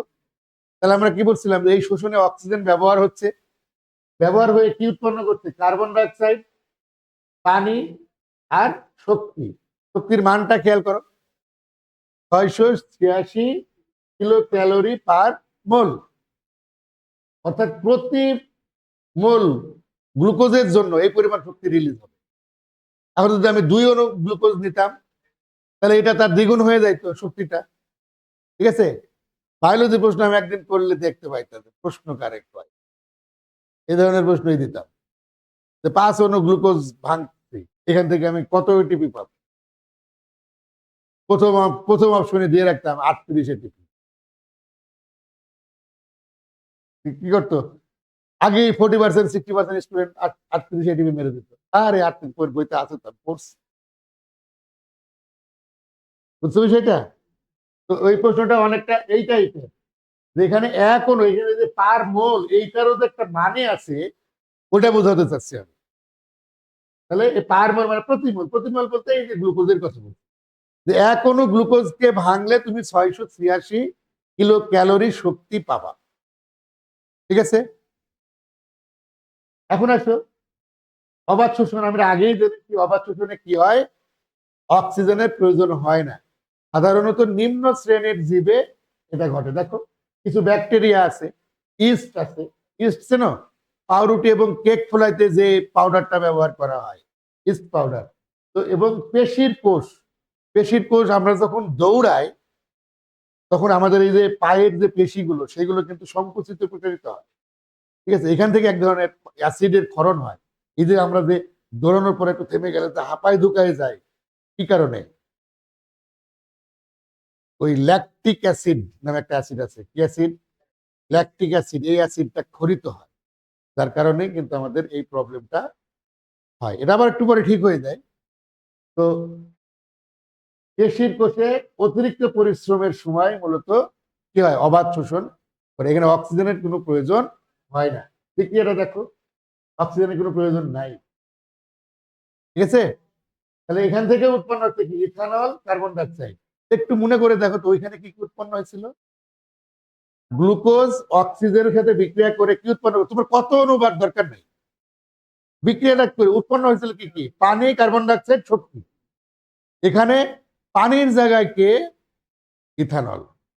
পানির জায়গায় কি আছে? ইথানল। আর কার্বন ডাইঅক্সাইডের জায়গায় কার্বন ডাইঅক্সাইড আছে, শক্তির জায়গায় শক্তি আছে। আবার শক্তির মানটা খেয়াল করো কেমন, তার মানে কি? তাহলে আমি কি বলতে পারি যে সবাদ শোষণে বেশি শক্তি উৎপন্ন হয় আর অবাধ শোষণে কম পরিমাণ শক্তি উৎপন্ন হয়? ক্লিয়ার? একটু বুঝে বুঝে পড়বে, একদম ম্যাথের মতো। ওকে, তাহলে সবাদ আর অবাধ শোষণের মধ্যে এখন আমরা পার্থক্য টানতে পারি। দেখো কি বলতেছে, অক্সিজেনের প্রয়োজন একটা হয় একটা হয় না। তাহলে আমাদের এত কষ্ট করে মনে রাখতে হবে কেন? আমাদের এইটুকু এটা হলো পড়া। যারা ফাঁকিবাজি স্টুডেন্ট আছে না, তাদের জন্য টিপস। তোমার এইগুলো মনে রাখার দরকারই নাই যদি তুমি এটা বুঝে থাকো। তুমি শুধু মনে রাখবে 4টা পয়েন্ট, তাহলে 4টা মানে এই প্রশ্নটা যদি গগ হয়েও দেয় তাও তুমি 4-এ 4 নিয়ে আসতে পারো। ক্লিয়ার? অক্সিজেনের প্রয়োজন একটা হয় একটাই হয় না। কোথায় হয় কোথায় হয় না? Very good. শক্তি উৎপাদন কোথায় হয় কোথায় হয় না? দুই জায়গাতেই হয়, কিন্তু এক জায়গায় কম হয়, এক জায়গায় বেশি। তাহলে আমরা এখানে কি বলবো? সবার শোষণে বলবো অধিক পরিমাণ শক্তি উৎপন্ন হয়, আর অবাধে কি বলবা? কম পরিমাণ শক্তি উৎপন্ন হয়। উপজাত, উপজাত কি? একজন বলে, একজন উপজাত কি জিনিস? অটোমেটিক উৎপন্ন হয়, মানে তোমার একটা কাঙ্ক্ষিত প্রোডাক্ট পাওয়ার জন্য অতিরিক্ত যদি অন্য কিছু উৎপন্ন হয়ে যায় সেই উপাদানগুলোকে বলা হয় উপজাত দ্রব্য। ঠিক আছে, যেমন একটু ফ্ল্যাশব্যাক দেই। আলোক সংশ্লেষণে উপজাত দ্রব্য কয়টি ও কি? তুমি আগে চিন্তা করো, তোমার ব্রেনে আগে এটা নিয়ে আসো যে সালোক সংশ্লেষণে কি কি উৎপন্ন হয়। চিন্তা করো তো, একটু চোখ বন্ধ করে নিয়ে আসো, ব্রেনের ভেতরে নিয়ে আসো যেখানে কি কি উৎপন্ন হচ্ছে। তুমি ব্যবহার করতেছো, ফর এক্সাম্পল দেখো, ওই যে অ্যারো চিহ্নের উপরে আছে সূর্যের আলো, তার নিচে আছে ক্লোরোফিল, তার প্রথমে আছে কার্বন ডাইঅক্সাইড, তারপরে আছে পানি, রাইট? এখন উৎপন্ন হলো কি? গ্লুকোজ। আর কি কি? অক্সিজেন আর পানি। 12 অণু পানি তুমি বিক্রিয়ায় নিছো, কিন্তু পরে আবার 6 অণু ফেরত দিতেছে। এটা মাথায় রাখবা। তাহলে উপজাত দ্রব্য মানে তোমার টার্গেট ছিল কি? শর্করা তৈরি করা। শর্করা তো পাইছো, শর্করার বাইরে অতিরিক্ত আর কি কি পাইছো? পানি আর অক্সিজেন। তার মানে উপজাত দ্রব্য কয়টা? 2টা, পানি এবং অক্সিজেন। ক্লিয়ার? তো এখন বলো এখানে উপজাত দ্রব্য কি কি? এই যে শোষণ শোষণ আমরা করতেছি, শোষণের সংজ্ঞাও পড়ালাম প্রথমে। শোষণ থেকে আমরা আলটিমেটলি কি বললাম, যে এখান থেকে আমরা কি পেতে চাই? শক্তি পেতে চাই। এটিপি কি? শক্তি। পাওয়ার হাউস মানে আমরা কি বলছিলাম যে রিচার্জেবল ব্যাটারি, বায়োলজিক্যাল কয়েন ইত্যাদি ইত্যাদি আমরা পড়ে এসেছি না প্রথম এই অধ্যায়ের শুরুতে? তাহলে আমরা এটিপি পেতে চাই। এখন এটিপি মানে তো কিলো ক্যালোরি, শক্তি। শক্তিটা ভাঙলেই তো আমরা এখান থেকে এটিপি বের করে নিতে পারবো, ঠিক কিনা? কিলো ক্যালোরির সাথে একটা রিলেটেড আছে, মনে আছে কিনা? ওই যে এটিপি কে যদি তুমি ভাঙো, তাহলে এটিপি কনভার্ট হয়ে এডিপি তে পরিণত হবে। অর্থাৎ যদি আমি একটু বুঝাই বলি, দেখো এই যে এটিপি, আমি যদি সহজ করে বলি, এটিপি থেকে একটা ফসফেট তুমি যদি বের করে দাও, তাহলে কি এটা এডিপি হবে না? তাহলে এই একটা ফসফেট বের করে দেওয়ার কারণে এখানে কত 30.85, মেবি 30.85 কিলো ক্যালোরি শক্তি বের হয়। তাহলে এই যে ফসফেট যুক্ত হওয়া আর ফসফেট মুক্ত হওয়ার মাধ্যমে কি হলো, শক্তির রিলিজ হয় অথবা শক্তি যুক্ত হয়। ঠিক আছে, তাহলে ওই যে 686 কিলো ক্যালোরি আমরা শক্তি পাইলাম, ওটাও তো ওইরকম ভাবেই পাওয়া, ঠিক কিনা? তাহলে উপজাত দ্রব্য সবার শোষণে দেখো এটিপির বাইরে আর কি কি পেয়েছিলাম, পানি আর কার্বন ডাইঅক্সাইড। তাহলে এখানে আমাদের উপজাত দ্রব্য হলো কার্বন ডাইঅক্সাইড আর পানি। বুঝছেন কিনা? তাহলে একটু বলো তো হাওলাদার, অবাধ শোষণের উপজাত দ্রব্য কি কি হবে? ইথানোয়িক অ্যাসিডের কথা কোথায় বললাম আমি? কি বলো তো? ইথানল আর, ভেরি গুড, ইথানল আর কার্বন ডাইঅক্সাইড। ইথানলের অপোজিটটা বলবা, ওই যে যখন পেশির কথা আসবে তখন বলবা ল্যাকটিক অ্যাসিড। অর্থাৎ ইথানল অথবা ল্যাকটিক অ্যাসিড, আর একটা কমন কি, কার্বন ডাইঅক্সাইড। আর সবার শোষণের ক্ষেত্রে কার্বন ডাইঅক্সাইড আর পানি। আর দুইটার ক্ষেত্রে তো শক্তি উৎপন্ন হচ্ছে, এক জায়গায় কম এক জায়গায় বেশি। ওকে, এই যে ইথানল বা ল্যাকটিক অ্যাসিড ও কার্বন ডাইঅক্সাইড, এটা নির্ভর করবে যে অবাধ শোষণটা কোন জায়গায় ঘটছে। এখন তুমি দৌড়ানোর ফলে যে অবাধ শোষণ ঘটে সেখানে উপজাত দ্রব্য কি কি, এরকম যদি একদম স্পেসিফিক প্রশ্ন করে তখন অ্যান্সার দিবা কি, ল্যাকটিক অ্যাসিড ও কার্বন। বুঝছো কিনা পড়া? ফাইনাল কিন্তু, মানে এই পড়া বারবার কিন্তু আর রিভিশন দিব না, মনে করো যে শেষ ফিনিশিং দিতেছি। ঠিক আছে, মানে বিল্ডিং ছিল এতদিন, এখন আমরা শুধু ওই ফিনিশিং দিতেছি আর কি। ঠিক আছে, যেখানে ঘটে, কোথায় ঘটে, সবার শোষণ মানুষের জায়গায় ঘটে, গাছপালাতে ঘটে, প্রাণীর জায়গায় ঘটে। আর অবাধ শোষণ কোথায় ঘটে, ইস্ট, ব্যাকটেরিয়া, এদের দেহে ঘটে। এবং পেশির কোষে ঘটে। কোন পেশি? বিশেষ করে পায়ের পেশিতে বেশি হয়, কারণ যে দৌড়ানোর সময় এটা শোষণটা বেশি হয়। নেক্সট, অবাধ শোষণের ধাপ। আমরা জানি যে সবার শোষণের মোট কয়টা ধাপ, 4টা ধাপ। তো ধাপগুলোর নাম কি কি যদি বলে, আমরা বলবো গ্লাইকোলাইসিস, অ্যাসিটাইল কোয়ে সৃষ্টি, তারপরে ক্রেবস চক্র, অনেকে বলে ক্রেবস চক্র, আসলে এটা কি, ক্রেবস, ক্রেবস। তারপরে ইলেকট্রন ট্রান্সপোর্ট সিস্টেম। এই হলো 4টা ধাপ। আবির মনে থাকবে তো? বলো তো। গুড। কোয়ে সৃষ্টি, অ্যাসিটাইল কো এ মানে কো এনজাইম, ঠিক আছে, অ্যাসিটাইল কোয়ে সৃষ্টি, ক্রেবস চক্র, ট্রান্সপোর্ট সিস্টেম। এটা যদি তুমি ভুলেও যাও সংক্ষেপে এরকম করে লিখে দিবা, ডিটেলস। ঠিক আছে, এখন আমরা গ্লাইকোলাইসিসটা পড়তেছি, আর চেষ্টা করব গ্লাইকোলাইসিস পড়ার সময় আমরা যেন এই ছবিটাকেও রিস করতে পারি, মিলাইতে পারি। হ্যাঁ, দেখো, প্রথম কথা হলো ফার্স্ট অফ অল, এটা কোথায় ঘটে, কোথায় ঘটে গ্লাইকোলাইসিস, কোথায় ঘটে, সাইটোপ্লাজমে ঘটে। আর বাকি যে 3টা না, মাইটোকন্ড্রিয়ায় ঘটে। শেষ। কোথায় ঘটে এই ব্যাপারটা, প্রত্যেকটা যেটার বর্ণনা দিক না কেন আমরা প্রথমে এটা বলবো যে এটা কোষের অমুক জায়গায় ঘটে। তাহলে একটা কিন্তু মনে মানে মুখস্থ হয়ে গেল। শুধু গ্লাইকোলাইসিসটার সময় বলবো এটি কোষের সাইটোপ্লাজমে ঘটে। সাইটোপ্লাজম বোঝো তো, মানে মাইটোকন্ড্রিয়া বা বিভিন্ন কোষের অঙ্গাণুগুলো যে জায়গায় থাকে। সাইটোপ্লাজম হলো জেলির মতো একটা পদার্থ, কোষের ভিতরে ছড়িয়ে ছিটিয়ে আছে, ঠিক আছে না, অর্ধস্বচ্ছ জেলির মতো। ওই জেলির ভিতরে মাইটোকন্ড্রিয়া থাকে, মানে সাইটোপ্লাজমের মতো, মানে যা আছে সব সাইটোপ্লাজম।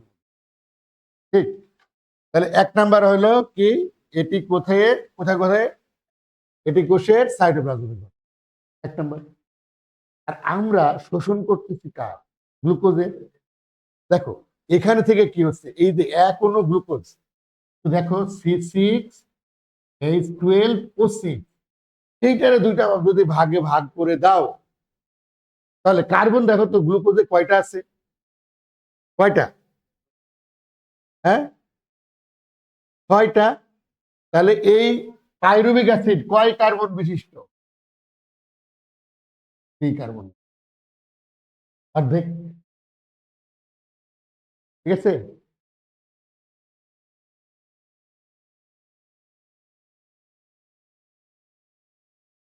পাইরুভিক অ্যাসিড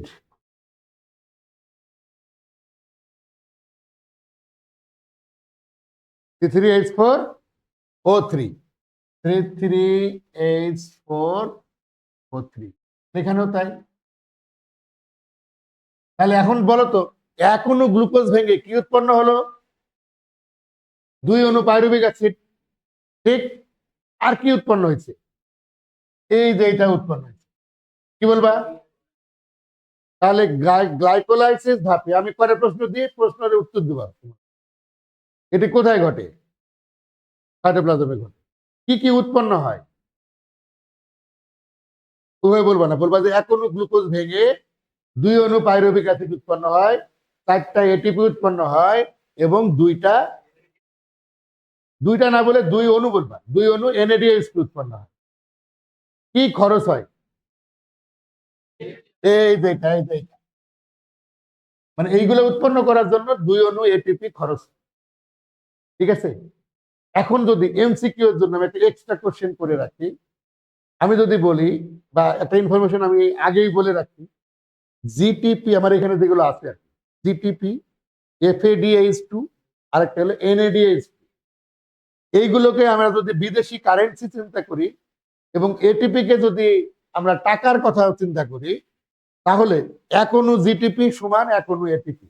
জিটিপি আর এটিপি সেম সেম। এফএডি কত? 2। এক অণু এফএডি মানে 2 অণু এটিপি। বুঝতেছো না বের? ব্রেন এখানে আছে নাকি এখনো? আচ্ছা, তাহলে এক অণু এফএডি সমান এটিপি কতটুকু হবে? 2 অণু। মানে মনে করো যে ওই কি বলে ইন্ডিয়ান টাকা, ইন্ডিয়ান টাকার দাম বেশি আমাদের চাইতে, ওদের এলো 1 টাকা আর আমাদের 2 টাকা, এরকম। তো তাদের হলো এক অণু এফএডি আর হলো এটিপি করলে হয়ে যাবে 2 অণু এটিপি। তাহলে জিটিপি আর এটিপি সেম সেম, এফএডি সমান 2 অণু এটিপি। থাকলো এনএডি, এক অণু এনএডি সমান কত? 3 অণু এটিপি। পড়ানো কিন্তু শেষ। এখন যদি আমি বলি, দুইটা প্রশ্ন, মানে প্রশ্নটা 2 ভাবে আসতে পারে, অ্যান্সারও 2 ভাবে হবে। এবার কিয়ামত দিন সামনে, স্পটিফাই শ্যাম, তুমি বলবা গ্লাইকোলাইসিস ধাপে মোট কত অণু এটিপি উৎপন্ন? এমসিকিউতে দেয় না এরকম প্রশ্ন? দেখেই বলো, সমস্যা নাই। এমন প্রশ্ন আমি করি না যে প্রশ্ন তুমি দেখলেই অ্যান্সার পারবে।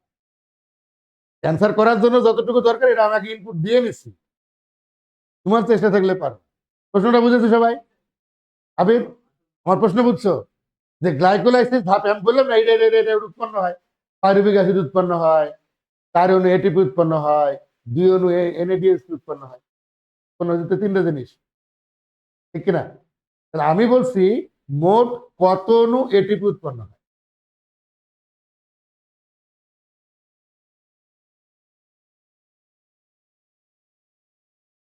দেখো, দেখো, এইখানে দেখো, এই যে উৎপন্ন হচ্ছে NAD কয় অণু? তাহলে 2 গুণ 3 করে দাও। এটিপির কথা তো বলছেন, প্রশ্ন কি বলছিলাম? এটিপি। তাহলে 3 দুগুণে কত? 6। আর ওইখানে 4 অণু এটিপি। তাহলে মোট কত? 10। মোট। আর আরেক ভাবে আছে নিট। নিট উৎপাদন মানে কি? নিট উৎপাদনটা হলো এইবার তোমার ওই ইনকামের জন্য তোমার খরচ কত। তাহলে তোমার ওই উৎপাদনের জন্য যে কয় টাকা খরচ, সেটা বাদ দিতে হবে। তাহলে তোমার এই 10 অণু এটিপি উৎপাদনের ওইতে 2 অণু এটিপি খরচ হচ্ছে। তাহলে তোমার নিট উৎপাদন কত? প্রশ্ন বুঝতে পার? তাহলে মোট বললে 10 এটিপি, নিট বললে 8 এটিপি। বুঝছেন প্রশ্নের প্যাচ গুলো কোথায় থাকে? আচ্ছা, এরপরে আসেন তাহলে এই অধ্যায় শেষ। এই যে দেখেন এখানে লিখে দিচ্ছে, এই যে 8 এটিপি। এখানে মোট না দিয়ে এখানে নিট বললে ভালো হতো। এখানে নিট এটিপি উৎপাদন হলো 18। ক্লিয়ার? তাহলে আমরা এখন কোথায় আছি বলেন তো? পাইরুবিক অ্যাসিডে। এরপরের ধাপে দেখি কি হয়। এটা হলো 2 নম্বর ধাপ। এই যে অ্যাসিটাইল কোয়ে এনজাইম। এখানে কি হচ্ছে? এখান থেকে আমাদের যাত্রা শুরু হবে। এখান থেকে যাত্রা শুরু। একদিকটা বুঝতে পারলে আরেক দিকে সেম জিনিস। দেখো এখানে ছবি দেখে আগে বোঝার চেষ্টা করি। প্রথমে কথা বলছিলাম এটা কোথায় ঘটে? ভেরি গুড, মাইটোকন্ড্রিয়া ঘটে। কারণ গ্লাইকোলাইসিস কেবল সাইটোপ্লাজম, বাকিগুলো সব মাইটোকন্ড্রিয়া। শর্টকাট। তো ওই যে বইতে যেটা দেওয়া আছে, পূর্বে ধারণা করা হতো এখানে ঘটে, কিন্তু এখন দেখা যাচ্ছে এত কিছু টাইম নেই আমাদের।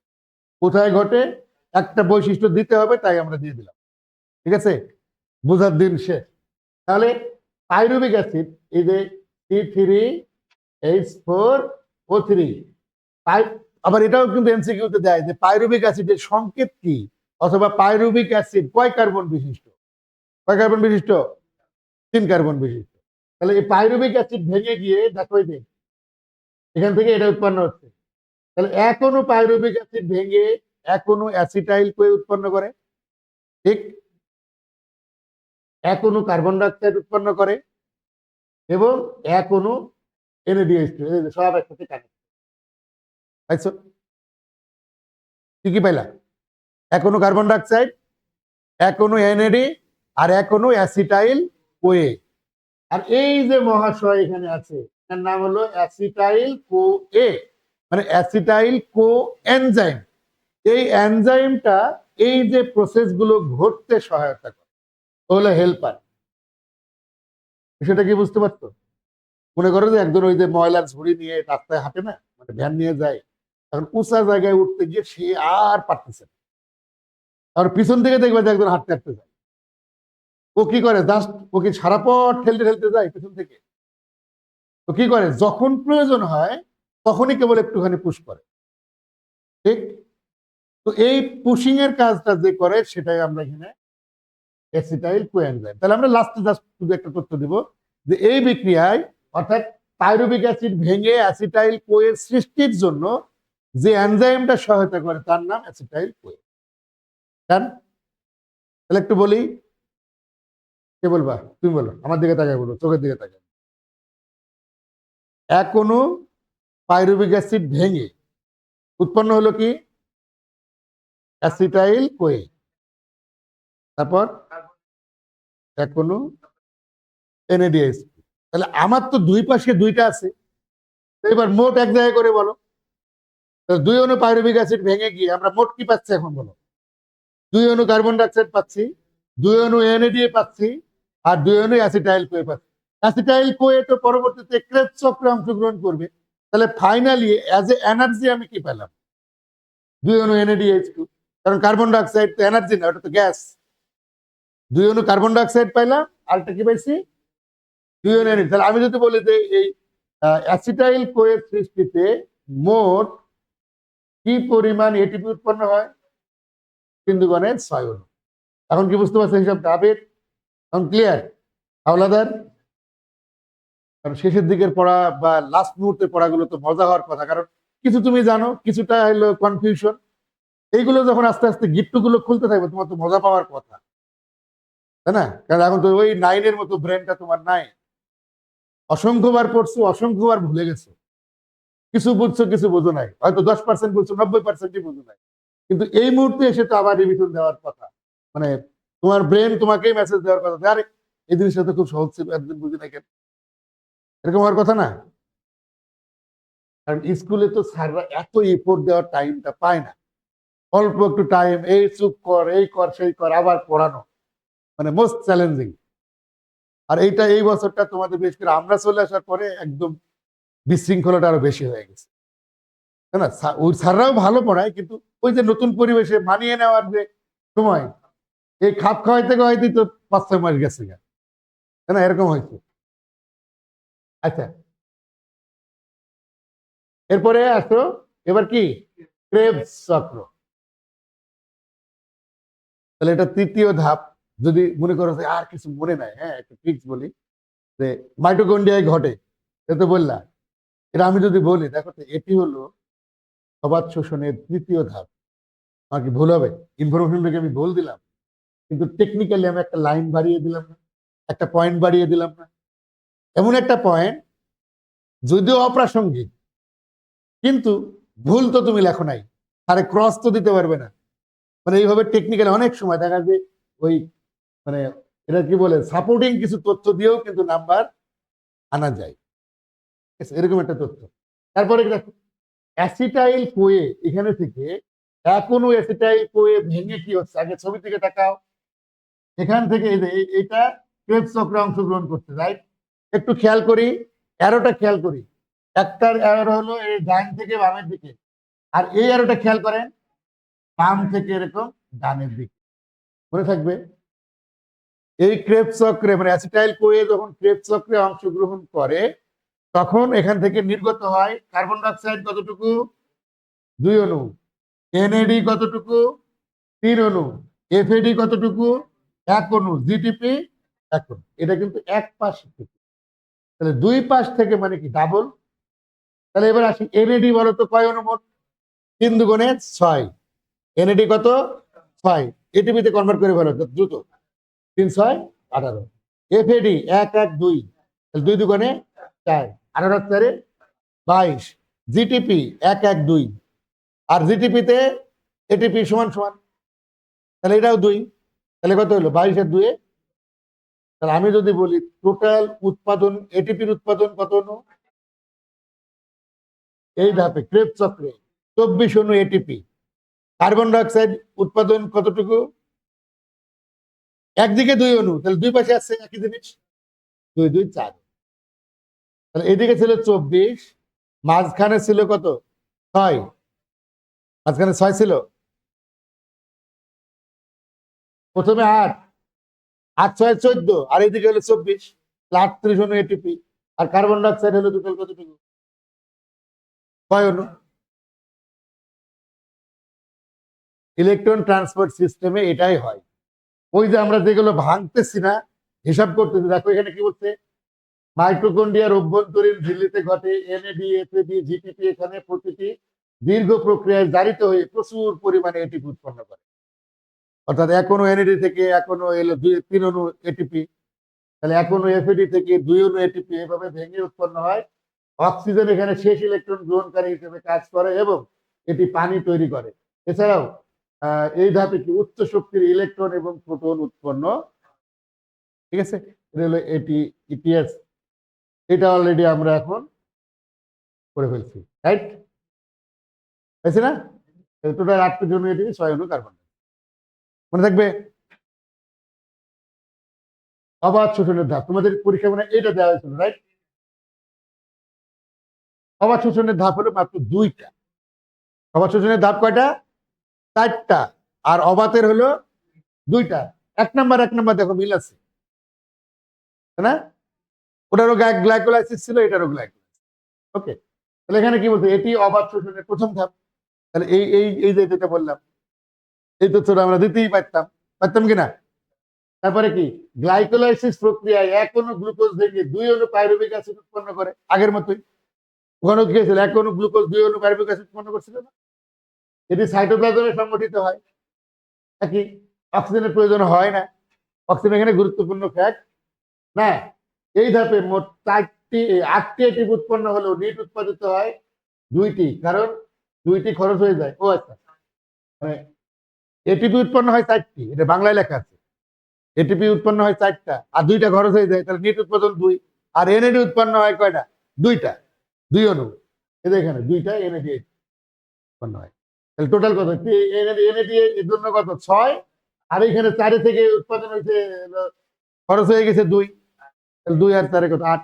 একদম same same as it is. অর্থাৎ আমাদের হলো এই গ্লাইকোলাইসিসটা এক্সট্রা মনে রাখার দরকার নাই। অবাধ শোষণে যা পড়েছো এখানে ওইটাই দিয়ে দিবে। 2 নম্বরটা শুধু মনে রাখবে, এটা হলো কি পাইরুভেটের রূপান্তর, পাইরুভেটের রূপান্তর যে প্রক্রিয়ায় ঘটে তার নাম হলো ফার্মেন্টেশন। ফার্মেন্টেশন কি বলতেছে? অবাধ পরিবেশে। অবাধ পরিবেশ মানে কি? যেই পরিবেশে কোনো অক্সিজেন লেস এনভায়রনমেন্ট, ঠিক আছে? অবাধ পরিবেশে পাইরুভিক অ্যাসিড বিভিন্ন যৌগে রূপান্তরিত হয়। সেটা ল্যাকটিক অ্যাসিড ফার্মেন্টেশন হতে পারে, অ্যালকোহলিক মানে ওই যে ইথানল, ইথানল একটা অ্যালকোহল, আর ল্যাকটিক অ্যাসিড আমরা কি বলছিলাম, ইথানলও হতে পারে, ল্যাকটিক অ্যাসিড হতে পারে। এখন পেশিতে যদি ওই বিক্রিয়াটা হয় তাহলে ল্যাকটিক অ্যাসিড, আর যদি এর বাইরে হয় মানে ওই যে ব্যাকটেরিয়া ছত্রাকের দেহে হয়, তাহলে মানুষের পেশিতে অক্সিজেনের অভাবে ল্যাকটিক অ্যাসিড তৈরি হয়, ঠিক কিনা? আরেকটা কি বললাম, কিছু ছত্রাক এবং ব্যাকটেরিয়াতে পাইরুভেট থেকে ইথানল এবং কার্বন ডাইঅক্সাইড উৎপন্ন হয়, ঠিক আছে? এই ধাপে কি হয়, এনএডি প্লাস পুনরায় রিজেনারেট হয়, যা গ্লাইকোলাইসিস চালু রাখতে সাহায্য করে। কারণ এটাও তো একটা চক্র। এই চক্রের ধাপ ছিল কয়টা? দুইটা। তাহলে দুই নম্বর ধাপ চলতেছে, এই দুই নম্বর ধাপ শেষ হলে কি আবার একে চলে যাবে? চক্রটা এইভাবে চলবে এটা, অর্থাৎ এ থেকে বি, বি থেকে আবার এ, ঠিক আছে? এই জন্য এই কথাটা বলতেছে যে এনএডি প্লাসটা পুনরায় রিজেনারেট হয়, যা গ্লাইকোলাইসিস চালু রাখতে সাহায্য করে। আর এই ধাপে অতিরিক্ত এটিপি তৈরি হয় না, মূল এটিপি আসে শুধুমাত্র গ্লাইকোলাইসিস থেকেই। তার মানে কি, আমি যদি বলি এখানে যদি এক অণু গ্লুকোজ অবাধ শোষণ হয় তাহলে আমরা কি পরিমাণ এটিপি পাচ্ছি? জলদি বলেন। এটিপি পাচ্ছি আমি টোটাল অবাধ শোষণে 8 অণু এটিপি পাচ্ছি, টোটাল টোটাল মানে মোট। দুইটা এনএডি আর 4 এটিপি ছিল 4টা, কিন্তু খরচ হলো 2টা। তাহলে এখানে বাদ দিয়ে থাকলে 2টা, আর এইদিকে 2টা এনএডি, তাহলে 3 দুগুণে 6 আর 2 8। তার মানে অবাধ শোষণে আমার টোটাল এনার্জিটা পাচ্ছি কতটুকু? 8 অণু এটিপি, ঠিক আছে? শোষণের প্রভাবক একদম ওই সালোক সংশ্লেষণের মতোই এখানে দুই ধরনের প্রভাবক আছে, কিছু হলো অভ্যন্তরীণ আর কিছু হলো বাহ্যিক। অভ্যন্তরীণ মানে ভিতরে, বাহ্যিক মানে বাইরে। তো এগুলো আমরা রিডিং করে নেব একটু, সবকিছু তো টু দা পয়েন্টে আলোচনা করা যায় না, এগুলো সহজ আছে। তাপমাত্রা হলো বাহ্যিক, তারপরে আছে কি, তাপমাত্রার পরে অক্সিজেন আছে, পানি আছে, আলো আছে, কার্বন ডাইঅক্সাইড আছে, ঠিক আছে? এগুলো হলো বাহ্যিক প্রভাবক। তবে আমরা এখানে একটা ইনফরমেশন মনে রাখবো, শোষণের জন্য যে তাপমাত্রা প্রয়োজন হয় সেটা 20 থেকে 45 ডিগ্রি সেলসিয়াস, এটাকে বলা হয় optimum temperature. Optimum, optimum temperature, এটার বাংলা কি জানো? এটার বাংলা কি? পরিমিত তাপমাত্রা। পরিমিত বা অপটিমাম এর মানেটা কি? এই তাপমাত্রাতে সালোক সংশ্লেষণ ভালো হয়, এর কম হলেও ভালো হয় না, বেশি হলেও ভালো হয়, মনে থাকবে?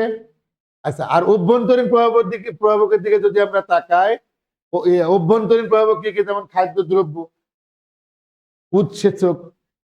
উৎসেচক কি? এনজাইম। তারপরে কি? কোষের বয়স, তাহলে কোন বয়সে কোষে শোষণ ভালো হবে? অবশ্যই মানে এমন একটা কোষ মানে মিডিয়াম সাইজের হলে ভালো হয়, কারণ ওই সময় কি হয়, মাইটোকন্ড্রিয়াতে যেন মানে পূর্ণাঙ্গ অবস্থায় থাকে। তারপরে অজৈব লবণ এবং কোষ মধ্যস্থ পানি, এখান থেকে তেমন কিছু আসে না, শুধু কোনটি বাহ্যিক প্রভাবক কোনটি অভ্যন্তরীণ প্রভাবক এরকমটা আসে। আর আরেকটা জিনিস আসে, সেটা হলো তাপমাত্রা। শোষণের গুরুত্ব, কি কি কারণে শোষণ গুরুত্বপূর্ণ, ঠিক আছে? কি কি? নাম্বার 1, শক্তি উৎপাদনের জন্য গুরুত্বপূর্ণ। তারপরে জীবন ধারণের জন্য প্রয়োজনীয় কাজ শোষণের মাধ্যমে হয়। তারপরে শরীরের তাপমাত্রা নিয়ন্ত্রণ করে শোষণের কারণে।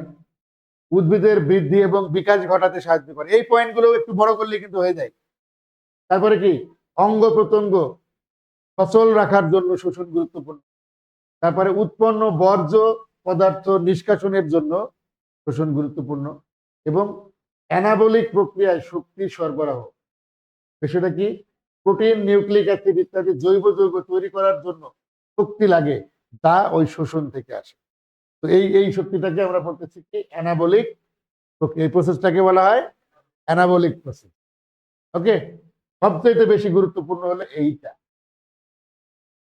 সালোক সংশ্লেষণ আর শোষণের ভিতরে তুলনা, ঠিক আছে, বা পার্থক্য যাই বলো না কেন, এইগুলো আমাকে মনে রাখতে হবে। সালোক সংশ্লেষণ কি অ্যানাবলিক, আর এটা কি ক্যাটাবলিক। কেন অ্যানা আর ক্যাটার ব্যাপারটা এখানে ক্লিয়ার হয়ে নাও।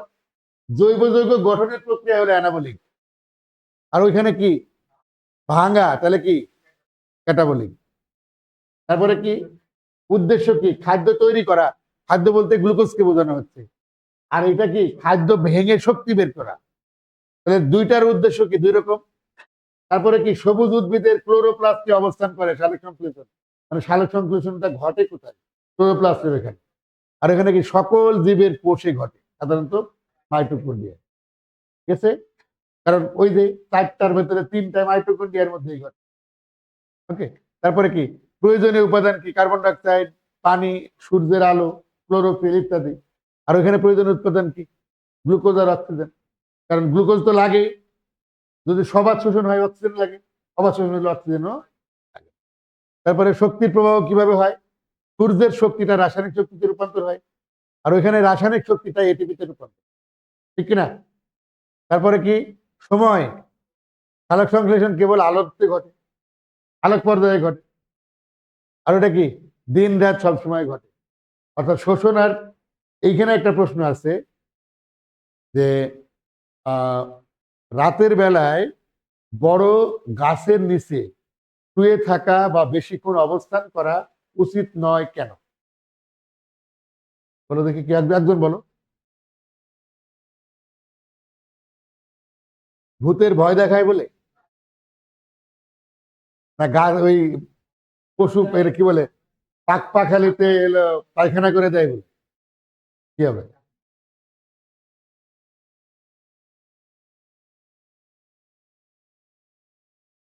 আরে বাবা, মাত্র তো আমি এই লাইনটাই বললাম,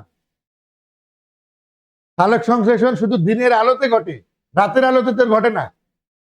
তার দিনের আলোতে যতক্ষণ সালোক সংশ্লেষণ ঘটবে ততক্ষণ গাছের নিচে গেলে তুমি প্রশান্তি অনুভব করবা, কারণ সালোক সংশ্লেষণ হচ্ছে কার্বন ডাইঅক্সাইড গ্রহণ করতেছে আর অক্সিজেন রিলিজ করতেছে, আর অক্সিজেন ঠান্ডা প্রকৃতির গ্যাস।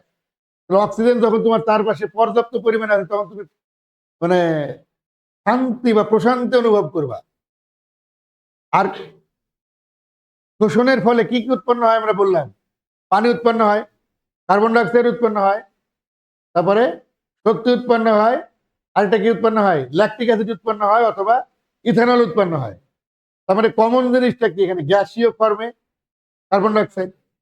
এবং এইটা কোন সময় ঘটে শোষণ, তার মানে দিনের বেলায় সালোক সংশ্লেষণ হচ্ছে, শোষণও ঘটছে, কিন্তু গাছের পাতা তো অনেক, তাহলে হিউজ অক্সিজেন নির্গত হচ্ছে, গাছতলায় বসলে আমি আরাম পাইছি।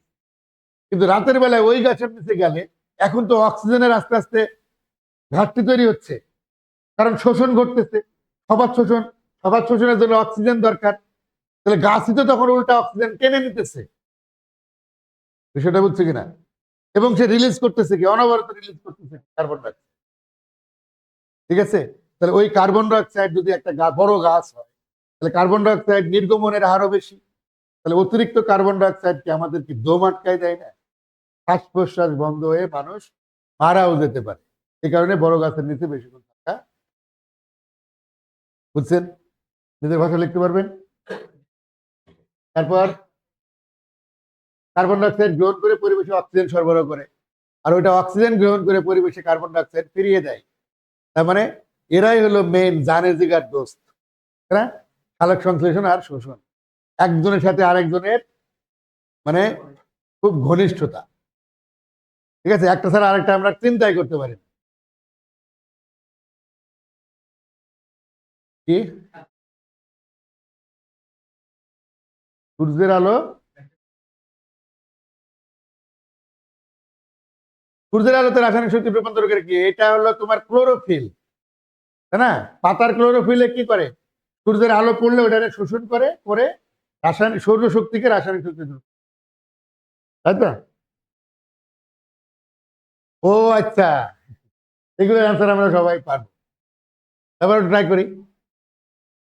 এটা অ্যান্সার সি। পরের গুলো সবাই পারবা, বুঝে ফেলছো সবাই, বুঝতে কি হবে? নিজের কোনটি ছাড়া সবার শোষণ অসম্ভব? হ্যাঁ, ওটা আমি বুঝতেছি। আচ্ছা, তারপর প্রশ্নটা পড়ো, শুধু ওইদিকে তাকাও না, ওইদিকে না তাকায় প্রশ্নটা দেখো, উদ্দেশ্য হলো প্রশ্ন দেখা। শোষণের অভ্যন্তরীণ প্রভাবক কোনটা? অজৈব লবণ। অভ্যন্তরীণ আর কি কি ছিল মনে আছে? কোষের কোষ মধ্যস্থ পানি ছিল, কোষের বয়স ছিল, এগুলো মনে রাখতে হবে তো। এনজাইম ছিল। তোমরা সোজা হচ্ছে ওই সবুজের দিকে তাকায়, এভাবে হবে।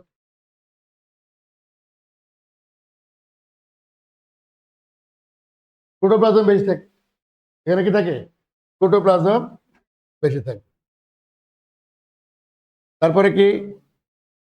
শোষণের বাহ্যিক প্রভাবক কি? বাহ্যিক অজৈব লবণটা না ওইখানে ছিল, তাহলে কি কি?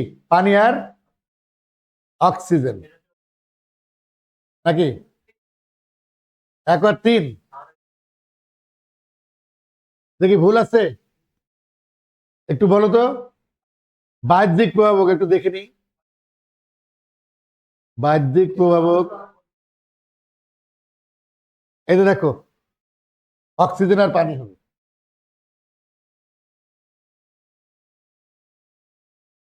অক্সিজেন আর পানি, তার মানে কি? সঠিক অ্যান্সার হলো 2 ও 3।